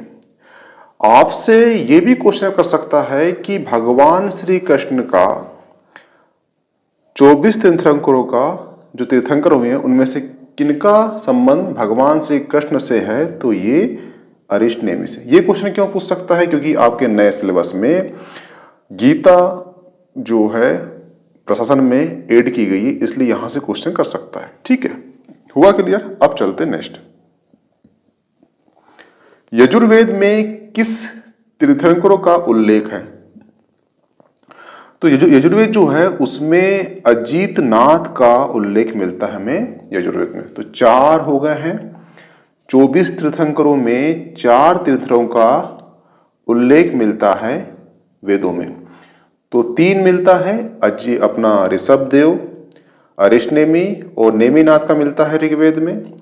यजुर्वेद का मिलता है अजितनाथ का मिलता है यजुर्वेद में। ठीक है, तो ये चीज याद रखना। जम्मू द्वीप का स्वामी किसे कहा गया है? तो याद रखना, जो ऋषभदेव हुए हैं, ऋषभदेव जो है अयोध्या के राजा थे और ये इक्ष्वाकु वंश के राजा थे। यानी इक्ष्वाकु वंश में एक राजा हुए हैं ऋषभदेव। ऋषभदेव जो है ये अपने नाभि एक राजा थे और मरु देवी एक इनकी पत्नी थी, इनके पुत्र थे ऋषभदेव। ऋषभदेव को ही बोला गया है जम्मू द्वीप का स्वामी। ऋषभदेव के दरबार में एक बार क्या हुआ था कि एक नर्तिका थी, वो नाचते नाचते उनकी मृत्यु हो गई थी, जिससे जो ऋषभदेव है ये विकृत हो गए, ये बहुत दुखी हो गए और दुखी होने के साथ साथ इन्होंने अपने बड़े पुत्र भरत को राजपाट सौंपकर ये संन्यास ले लिए। तो आपसे क्वेश्चन कर सकता है कि अभी वर्तमान में इंडिया वर्सेस भारत का चला था विवाद। आपसे क्वेश्चन ये कर सकता है कि भरत जो है 24 तीर्थंकरों में किसके पुत्र थे? तो ये थे ऋषभदेव के। ऋषभदेव के छोटे पुत्र, ये बड़े पुत्र थे भरत, और जो छोटे पुत्र थे वो थे बाहुबली, जिसे गोमतेश्वर भी कहते हैं। ये ध्यान रखना कि जो गोमतेश्वर बाहुबली के सम्मान में मैसूर में एक गंग राजा के सेनापति हुए हैं चामुंड राय। चामुंड राय ने इनके सम्मान में 52 गज या बाहुबली की एक मूर्ति बनवाई है। कहाँ? मैसूर में। तो क्वेश्चन कई बार ये कर चुका है कि बाहुबली की मूर्ति कहाँ पर है? तो मैसूर में है। किसने बनवाया था? तो वो बनवाया था किसने? चामुंड राय ने। ठीक है, ये चीज आपसे क्वेश्चन कर सकता है। इतने फैक्ट भी बता रहा हूं एक्स्ट्रा, आप अपने नोट्स में नोट डाउन कर लेना, क्योंकि ये क्वेश्चन भी वहां आने की संभावना पूरी है, क्योंकि इनका संबंध किससे है? तीर्थंकरों से है, इसलिए। ठीक है, अब चलते नेक्स्ट। 24 तीर्थंकर हुए हैं। 24 तीर्थंकरों के हर एक के एक प्रतीक हुए हैं। आपको 24 तीर्थंकरों के हर एक प्रतीक को याद रखना है, परंतु जितने 24 आपको याद नहीं रखना है, उसमें मेन जो है, जो आने की संभावना है, जो आ सकते हैं या आ चुके हैं, उनको मैं बता दे रहा हूं, बस वो याद रखना। ठीक है, तो ऋषभदेव हुए हैं, उनका प्रतीक चिन्ह कौन है? वो है सांड। ठीक है, जो अजीतनाथ है उनके जो प्रतीक चिन्ह है वो हाथी है। संभवनाथ के जो प्रतीक चिन्ह है वो घोड़ा है। और जो बसते हैं कौन अपने, ये याद रखना, मल्ली। ठीक है, मल्ली 24 तीर्थंकरों में से एकमात्र स्त्री तीर्थंकर थे। आपसे क्वेश्चन ये कर सकता है कि 24 तीर्थंकरों में से एकमात्र स्त्री तीर्थंकर कौन है? तो वो है मल्ली। और इनका प्रतीक चिन्ह क्या है? तो वो है कलश। ये आप इसको वेरी IMP लगाकर याद कर लीजिए। ठीक है, जो नेमिनाथ है उनका कमल नीलकमल है। जो अरिष्टनेमि है उनका शंख है। देखना, जो अरिष्टनेमि का संबंध श्री कृष्ण से है। ठीक है, और श्री कृष्ण के ये चचेरे भाई हुए हैं। अरिष्टनेमि का संबंध जो उल्लेख है वो ऋग्वेद में मिलता है। उन्हीं का एक प्रतीक चिन्ह है वो शंख है। इसको ऐसे याद रखना कि जब महाभारत का युद्ध हुआ था तो अश्वत्थामा की मृत्यु हुई थी। अश्वत्थामा की मृत्यु के जो बोलने के पहले ही उनने बोले थे कि अश्वत्थामा मर गया। किसने? युधिष्ठिर ने बोला था। ठीक है, तो गुरु द्रोण नहीं मान रहे थे कि मेरा पुत्र अश्वत्थामा मर गया। तो उनने बोले कि जो धर्मराज है कौन? युधिष्ठिर, अगर वो बोलेंगे तो मान जाऊंगा। तो अश्वत्थामा मर गया, ये किसने बोला? युधिष्ठिर ने बोले। ठीक है, और जैसे ही बोले और श्री कृष्ण ने बजा दिया शंख, और उनने लास्ट में बोला अश्वत्थामा हाथी मर गया। तो इसमें इस प्रकार क्या हुआ कि जो शंख बजाया था श्री कृष्ण ही कि जो चचेरे भाई अरिष्टनेमी हुए और अरिष्टनेमी का ही क्या जो प्रतीक चिन्ह है वो शंख है। इस प्रकार से लिंक करके याद रखना तो आपको जल्दी आसानी से याद रहेगा। जो पार्श्वनाथ है उनका जो प्रतीक चिन्ह है वो है सर्प, और जो महावीर स्वामी हैं उनका प्रतीक चिन्ह कौन है, वो है सिंह। इतने प्रतीक चिन्ह आपको याद होना चाहिए। ये यूपीएससी पीएससी में कई बार पूछ चुका है और पूछने की संभावना है, यहीं से क्वेश्चन उठेंगे और कोई नहीं पूछेगा। पर याद रखना जो 19वें हुए हैं मल्ली, ये मल्ली जो है एकमात्र स्त्री तीर्थंकर है 24 तीर्थंकरों में से। हुआ क्लियर? अब चलते हैं नेक्स्ट।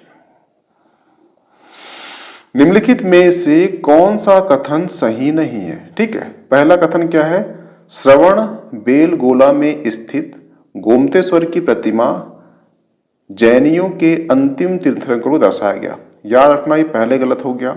जो ऋषभदेव हुए हैं, ऋषभदेव के दो पुत्र हुए हैं, एक है भरत और एक है गोमतेश्वर, जिसे हम बाहुबली के नाम से जानते हैं। इनकी मूर्ति की स्थापना की गई है कहां पर, मैसूर में। किसने की थी? चामुंडराय ने की थी। परंतु ये अंतिम जैन तीर्थंकर नहीं थे।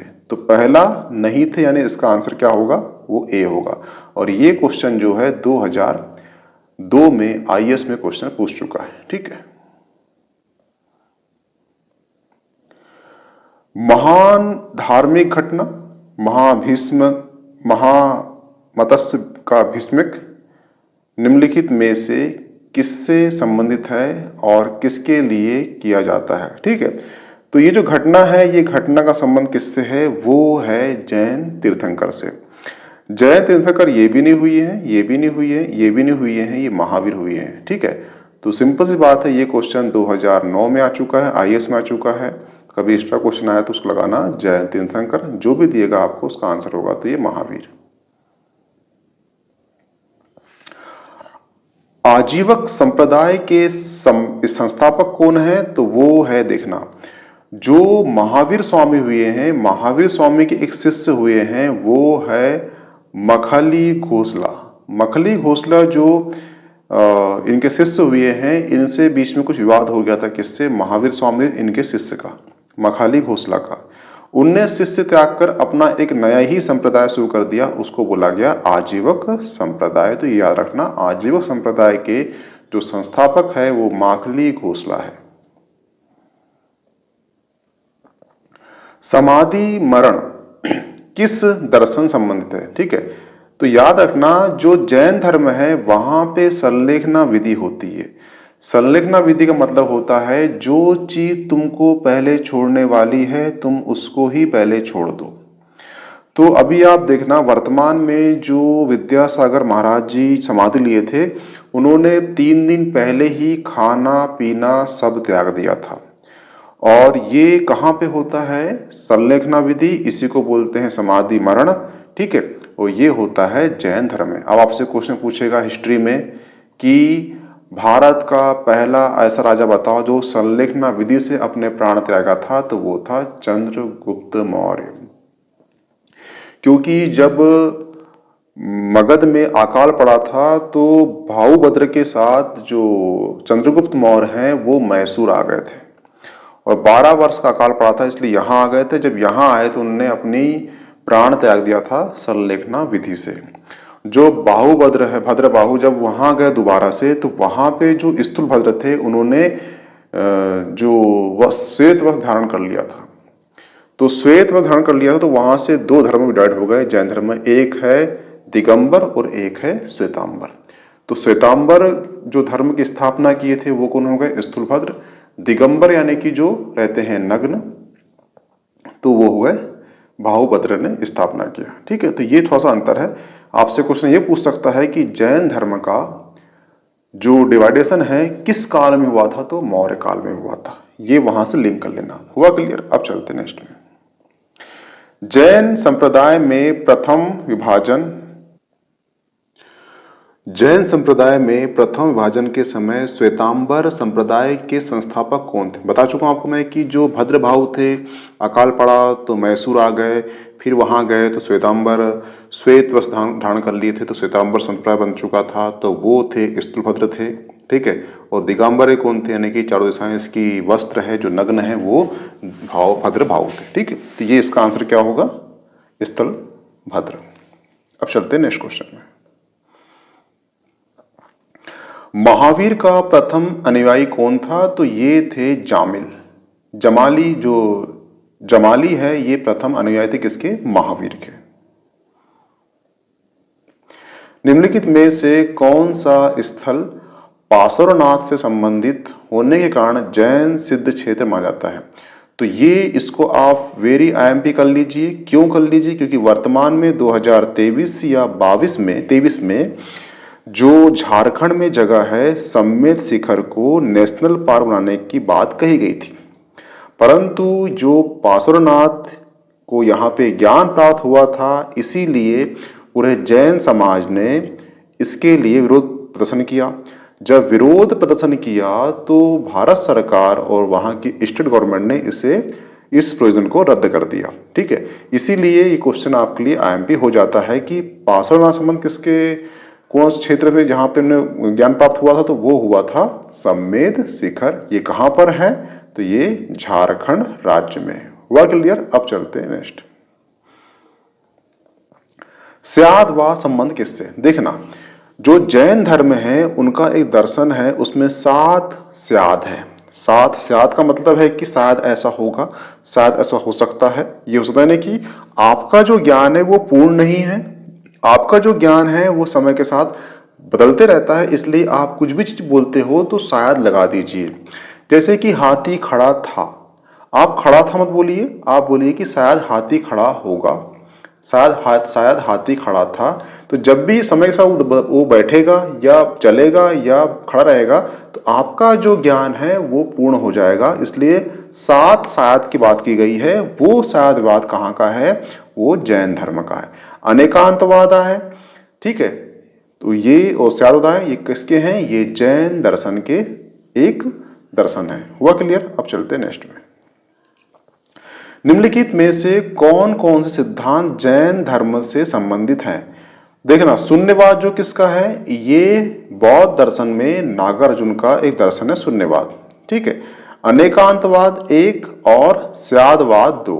ठीक है, तो 1 और 4 जो है ये जैन धर्म से संबंधित है।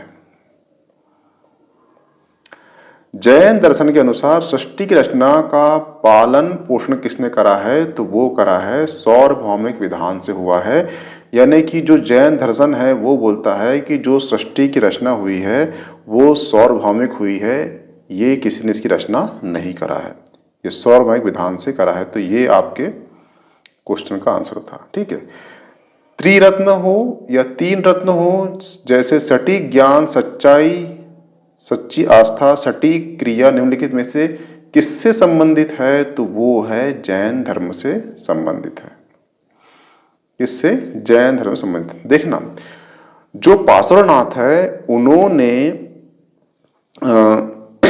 4 महाव्रत दिए थे। एक है सत्य, अहिंसा, अस्तेय, अपरिग्रह। उसके बाद कौन आए हैं, वो आ गए कौन, अपने महावीर, उनने दिया ब्रह्मचर्य। ऐसे 5 महाव्रत है इसमें जैन धर्म में, ये भी याद रखना। महावीर स्वामी को किस नदी के तट पर ज्ञान प्राप्त हुआ था, तो वो है ऋजुपालिका नदी में महावीर स्वामी को ज्ञान प्राप्त हुआ था। और महावीर स्वामी को बोलते हैं जितेंद्र, क्योंकि इन्होंने अपने इंद्रियों को जीत लिया था और इनके अनुयायी कहलाए जैन। हुआ क्लियर। और ये 24वें तीर्थंकर थे। तीर्थंकर शब्द का संबंध किससे है, बता चुका हूं आपको कि तीर्थंकर शब्द का मतलब होता है, ये इनकी संख्या 24 मानी, 24 है। तीर्थंकर वो कहलाते हैं जो जन्म और मरण के चक्र, जो साइकिल होता है, उससे मुक्त हो चुके हैं, जिनको मोक्ष प्राप्त हो चुका है, जिन्हें ज्ञान प्राप्त हो चुका है। और इनका दर्शन, इनका जो ज्ञान है, वर्तमान जो मनुष्य है उसके लिए गाइडलाइन का काम करता है।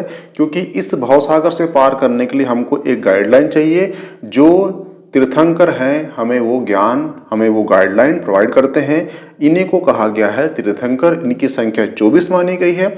इसमें से 22 जो है ये ऐतिहासिक नहीं है, 2 जो है ऐतिहासिक है, ऋषभदेव और महावीर।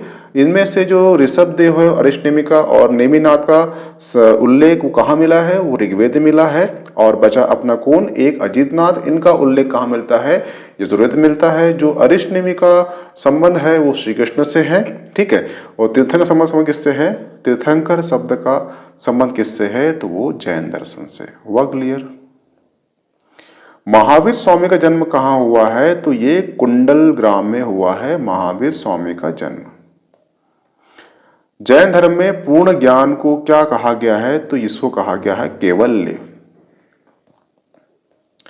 निम्नलिखित में से कौन सा युग्म सुमेलित है, ऋषभनाथ का अष्टपाद, यहां पे इनने ज्ञान प्राप्त किया था, ठीक है, हिमालय का पर्वत है ये, ठीक है। नेमिनाथ का ऊर्जा जयंत, महावीर का पावापुरी में हुआ था ज्ञान प्राप्त। ये जो इसका आंसर नहीं है, वसुपूज्य एक जगह थी, वो थी जगह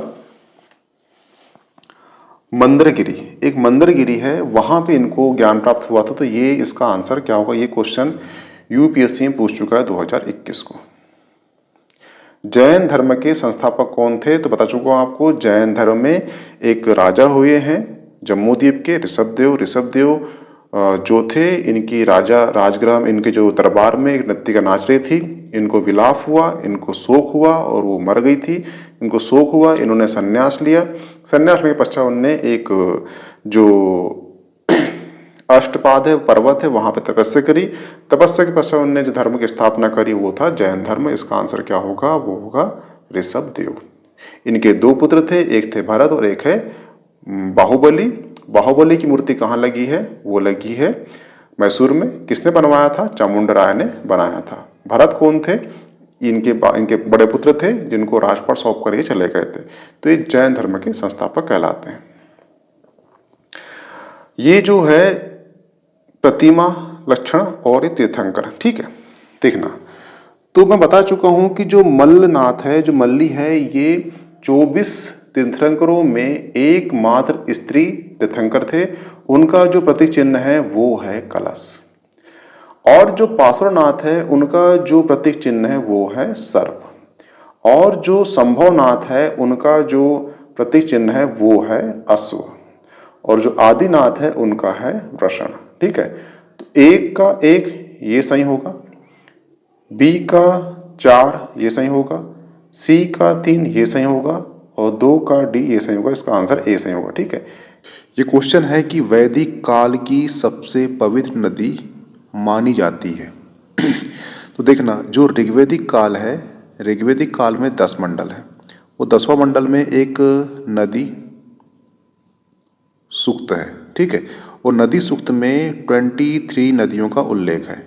परंतु क्वेश्चन कभी आएगा आपको कि ऋग्वैदिक काल में कितनी नदी का उल्लेख है, तो 25 नदी का उल्लेख है, ठीक है। और इन नदियों में सबसे पवित्र नदी कौन सी है, तो वो है सरस्वती, ठीक है। पर क्वेश्चन कभी ये आएगा कि सबसे ज्यादा वर्णन किस नदी का हुआ है, तो वो हुआ है सिंधु नदी का। सबसे ज्यादा पूछेगा पवित्र नदी, तो पवित्र नदी है कौन सी, सरस्वती। सबसे अधिक पूछे बोलेगा वर्णन किस नदी का है, तो वो सिंधु नदी। और नदी सूक्त किस मंडल में दिया है, तो उसका आंसर होगा 10वां मंडल में नदी सूक्त का उल्लेख है। और नदी सूक्त में कितनी नदी का उल्लेख है, तो वो नदी है 23 नदी का यहाँ पर उल्लेख किया गया। परंतु पूरे ऋग्वैदिक काल में कितनी नदी का उल्लेख है, तो वो नदी है 25 नदियों का उल्लेख किया गया। तो ये इतने फैक्ट आप अपने नोट्स में नोट डाउन कर लेना। ऋग्वैदिक काल में कितनी नदियों का उल्लेख है, ठीक है। तो ऋग्वैदिक काल में 25 नदी का उल्लेख है। ऋग्वैदिक काल का 10वां मंडल है, उसमें नदी सूक्त है।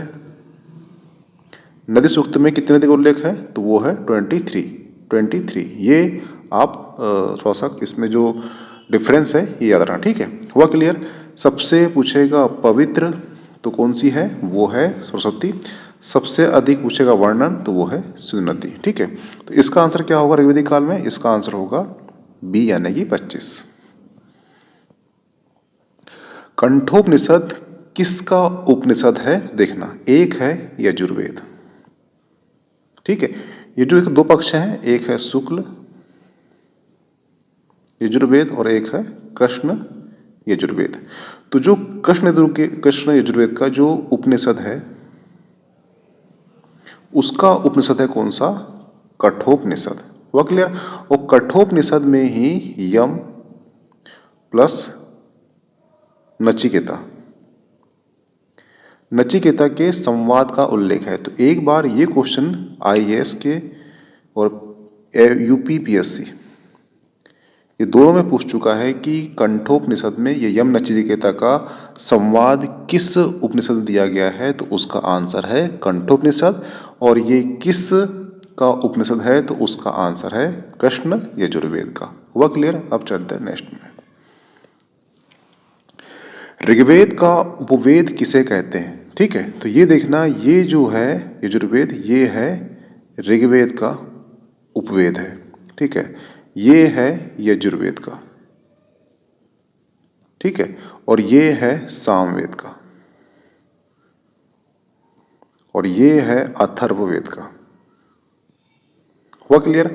उपवेद का मतलब होता है कि ऋग्वेद से ही कुछ चीज निकल के बनी है, उसे कहते हैं उपवेद।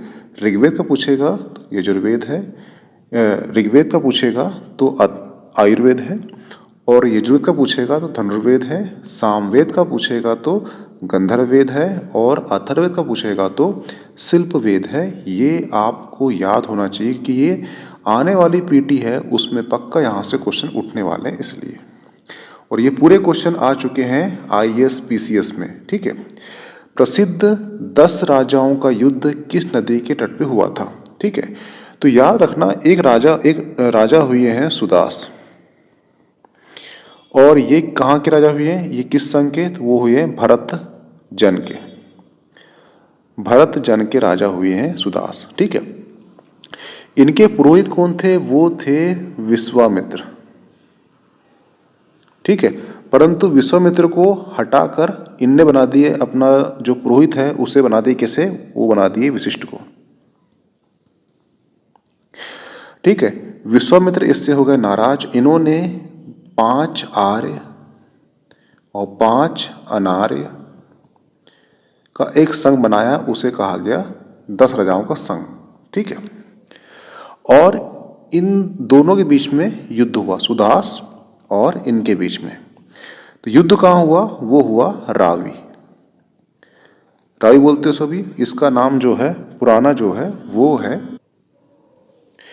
ये थी रावी नदी। ठीक है, तो रावी नदी जिसको आप अभी बोलते रावी बोलते, परंतु ये पहले थी पुरुष नदी थी।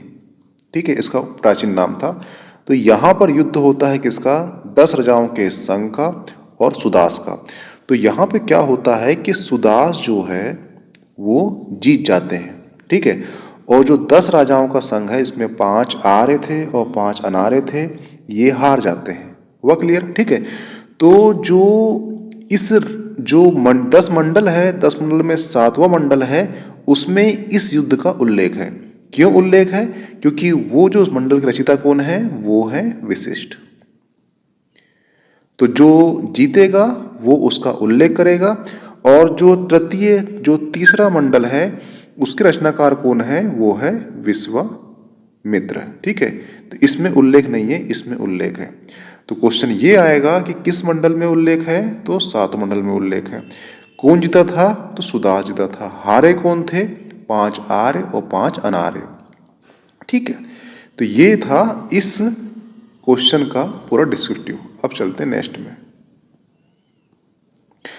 सबसे पुरानी भारतीय दवा आयुर्वेद का उद्गम क्या है, तो उसका आंसर है अथर्ववेद। देखना, जादू टोना चिकित्सा का उल्लेख कहाँ मिलता है, तो वो मिलता है अथर्ववेद में मिलता है।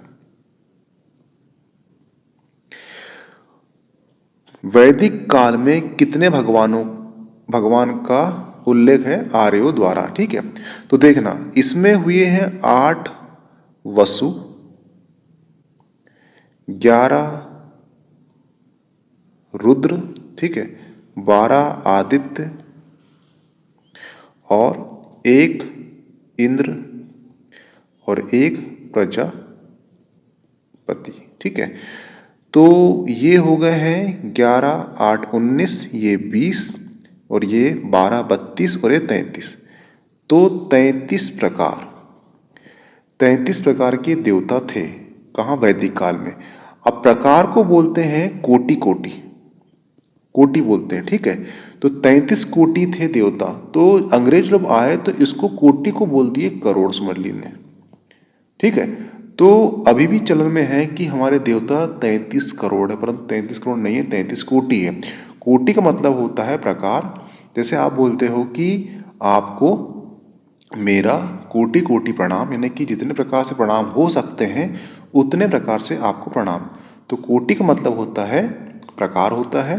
तो इसका आंसर होगा 33। ठीक है, तो ये भी आपको याद होना चाहिए, जिसमें 8 वसु थे, 11 रुद्र थे, 12 आदित्य थे और 1 इंद्र था, 1 प्रजापति था। हुआ क्लियर? अब चलते नेक्स्ट में।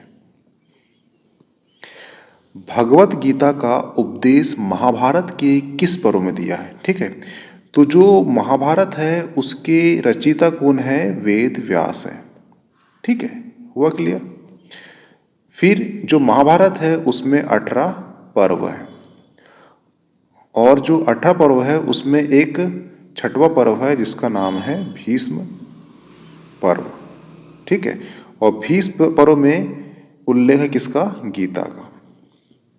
गीता का नाम गीता क्यों है? तो इसके 2 कारण है। एक कारण है ये श्री कृष्ण के द्वारा गाई गई थी, इसलिए गीता कहा जाता है। एक कारण है गति, यानी कि जब भी आप गीता पढ़ते हो तो आपके जीवन में गति आती, इसलिए इसका नाम गीता है। ठीक है, अब चलते हैं नेक्स्ट में। एक चीज रखना कि जो गीता है वो 4 लोग सुने थे। ठीक है, एक तो अर्जुन है। ठीक है, एक अर्जुन के रथ में बैठे थे हनुमान जी, वो हैं। ठीक है, एक संजय जो धृतराष्ट्र को पूरी कहानी बता रहा था, वो संजय है। ठीक है, और एक है बरी। ये 4 लोग हैं जिसने गीता सुनी थी। आपके सिलेबस में भगवत गीता भी है, इसलिए यहां से क्वेश्चन उठ सकता है कितने लोगों ने गीता सुनी थी? तो वो 4 लोगों ने सुनी थी। हुआ क्लियर? किस ब्राह्मण में महिलाओं को पुरुष की अर्धांगिनी बताया है? ठीक है, तो इसका जो आंसर है आप कमेंट बॉक्स में करना कि किस ब्राह्मण में महिलाओं को पुरुष की अर्धांगिनी बताया है। हुआ क्लियर? अब चलते हैं नेक्स्ट में। उस जनजाति का नाम बताएं जो वैदिक ऋग्वैदिक काल में पंचजन्य से संबंधित नहीं है। ठीक है, तो जो पंचजन्य थे वो कौन थे? देखना, ये है सूर्य। सूर्य का विवाह हुआ किससे? संज्ञा से हुआ। ठीक है, और इनके 2 पुत्र हुए, एक हुए वैवस्व मनु, ठीक है, और एक हुए यम। वैवस्व मनु के 9 पुत्र हुए और 1 पुत्री हुई। पुत्री का नाम क्या हुआ? इला हुआ। ठीक है, और जो इला हुआ और एक है ब्रह्मा जी। ब्रह्मा जी के बहुत से मानस पुत्र हुए। मानस पुत्र में से इनके एक मानस पुत्र थे ऋषि आत्री।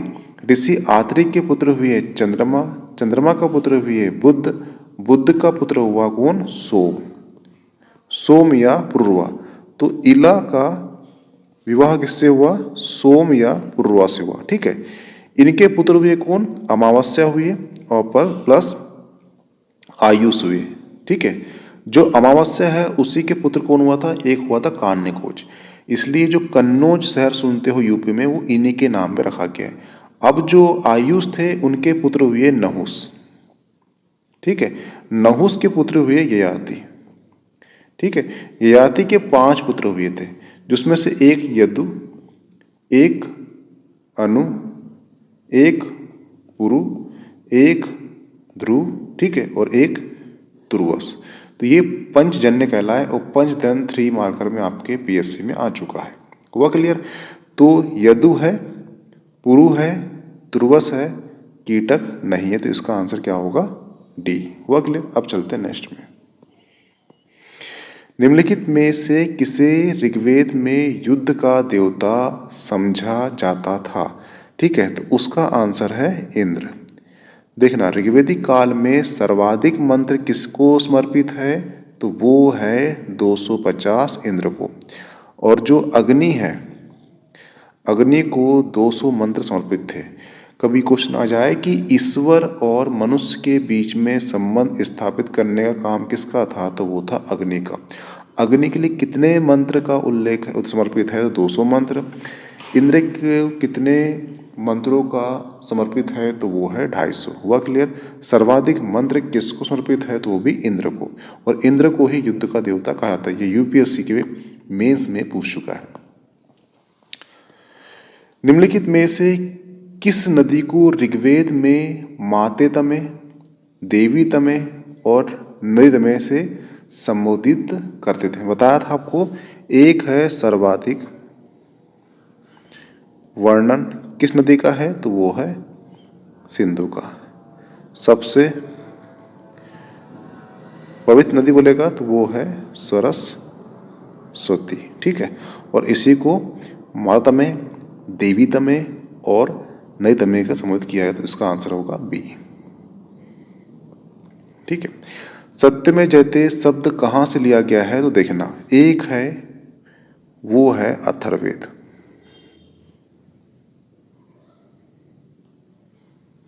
अथर्ववेद का एक उपनिषद है, ठीक है, वो है मुंडक उपनिषद, और इसी से लिया गया। इसमें एक उल्लेख है शब्द वाक्य, वो है सत्यमेव जयते।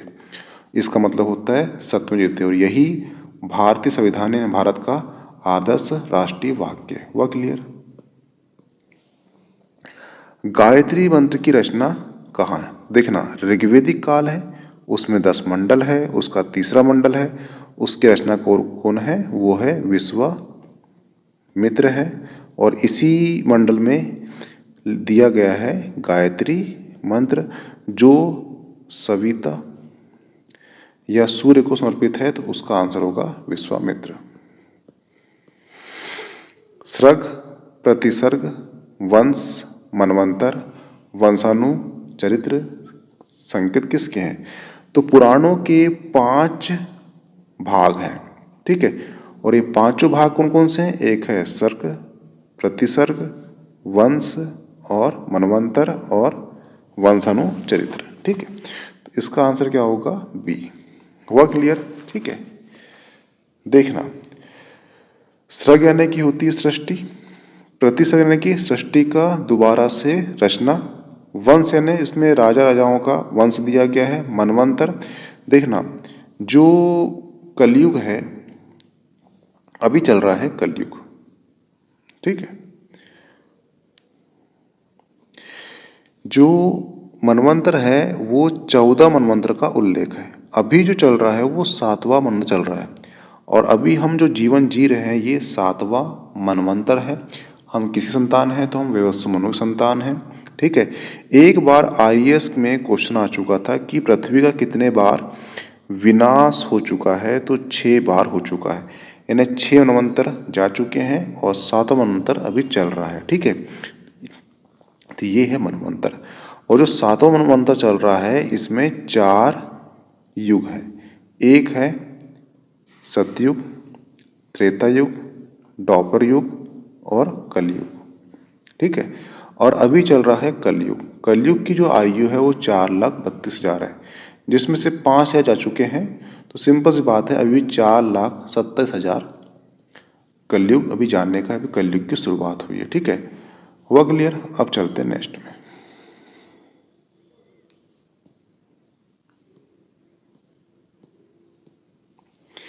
महाभारत किस रूप में जानी जाती है, तो वो है जय संहिता। देखना, जब 8,800 जब महाभारत में क्या थे, श्लोक थे, तो वो कहलाती थी जय संहिता।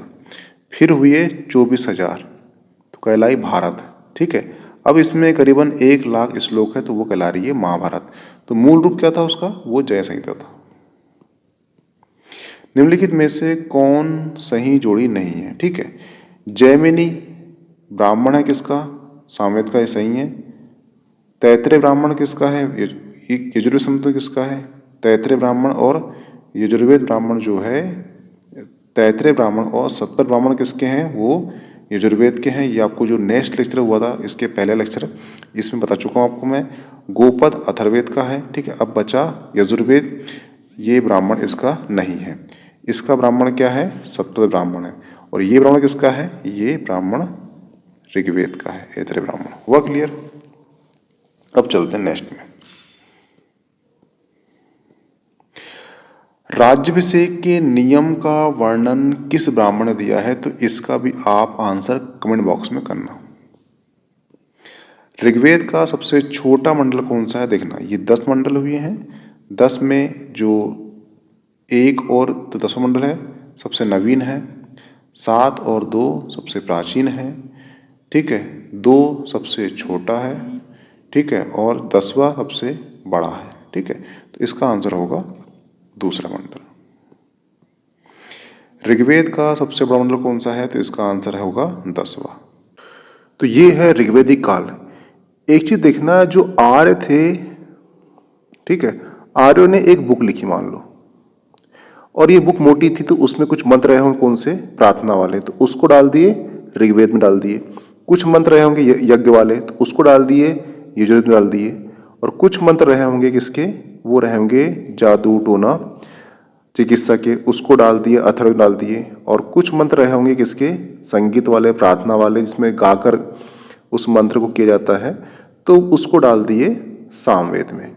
इस प्रकार से चारों वेद की रचना हुई। उसमें से ये है पहला ऋग्वेद, सबसे प्राचीन है ऋग्वेद, ठीक है। तो इसको हर एक वेद को 4 भागों में बांटा गया है। एक है संहिता, एक है ब्राह्मण, एक है अरण्यक, एक है उपनिषद। हुआ क्लियर? तो इसके अंतर्गत जो संहिता है, संहिता किसकी है? इसमें ऋग्वेद में संहिता है ब्राह्मण, अरण्यक, उपनिषद। तो आपसे क्वेश्चन ये आएगा कि ऋग्वेद की संहिता क्या है, ऋग्वेद का ब्राह्मण क्या है, ऋग्वेद का अरण्यक क्या है, ऋग्वेद का उपनिषद क्या है। तो ऋग्वेद का जो ऋग याद रखना है, जो संहिता है वो ओनली ऋग है। बाकी ब्राह्मण, अरण्यक, उपनिषद सब एक ही है। ऐतरेय ब्राह्मण, ऐतरेय अरण्यक और ऐतरेय उपनिषद। कौशितकी ब्राह्मण, कौशितकी अरण्यक, कौशितकी उपनिषद। तो ऋग्वेद का सिर्फ एक ही याद रखना है आपको कि जो संहिता है, संहिता क्या है? वो ऋग है।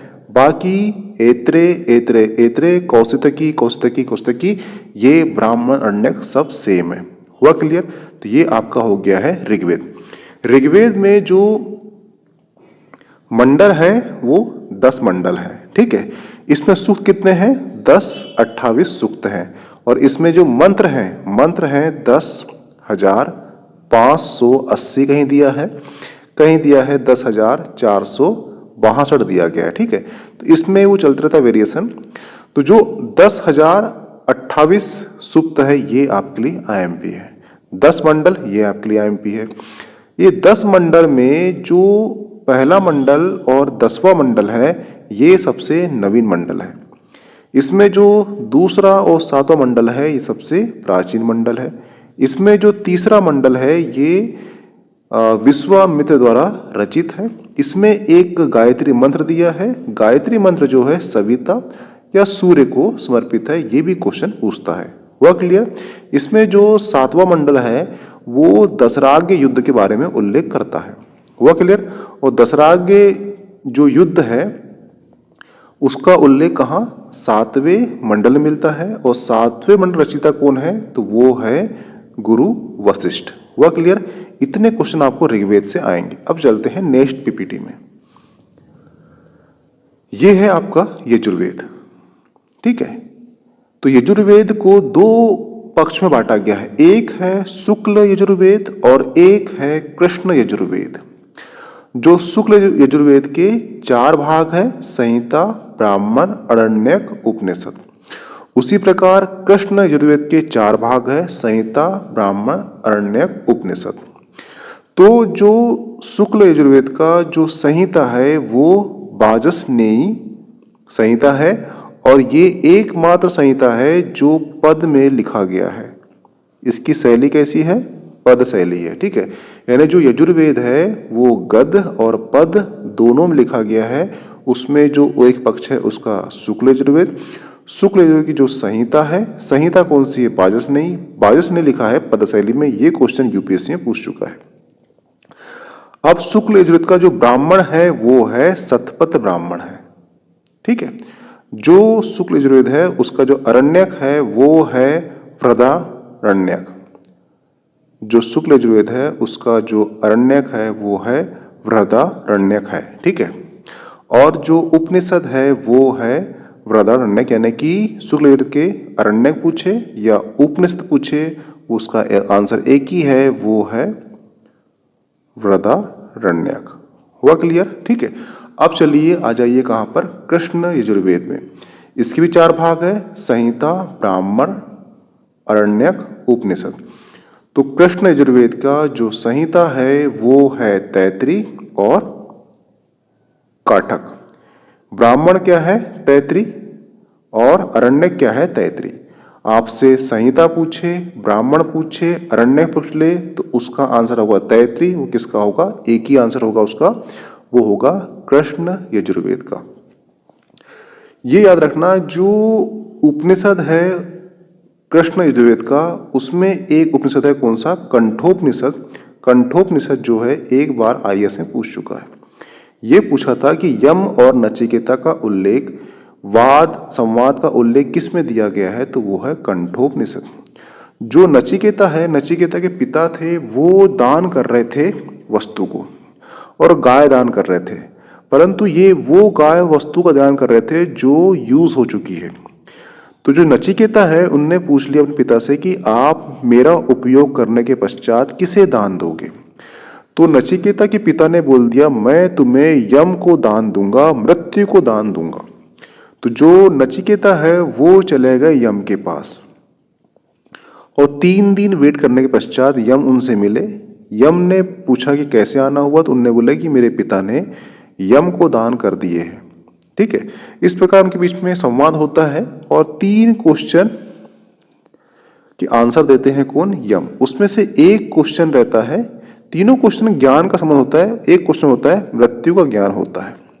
तो इस प्रकार जो संवाद हुआ है किसका? यम और नचिकेता का, वो हुआ है किसमें? कंठोपनिषद में। जो यजुर्वेद है उसका एक कृष्ण यजुर्वेद है, उसका एक उपनिषद है, वो कंठोपनिषद है। उसमें दिया गया है यम नचिकेता का। ये जो आईएएस का क्वेश्चन और यूपीएससी का जो मेंस हुआ था उसमें ये क्वेश्चन पूछ चुका है, ठीक है। अब चलते हैं नेक्स्ट। ये है सामवेद। सामवेद की जो संहिता है वो है सम। सामवेद का जो ब्राह्मण है वो है पंचविश और जैमिनी। सामवेद का जो अरण्यक है वो है छांदोग्य और जैनमी।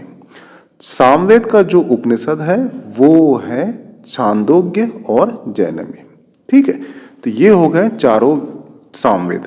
अब नेक्स्ट वेद है अथर्ववेद। अथर्ववेद जो है इसकी संहिता है अथर्व। इसका जो ब्राह्मण है वो है गोपद।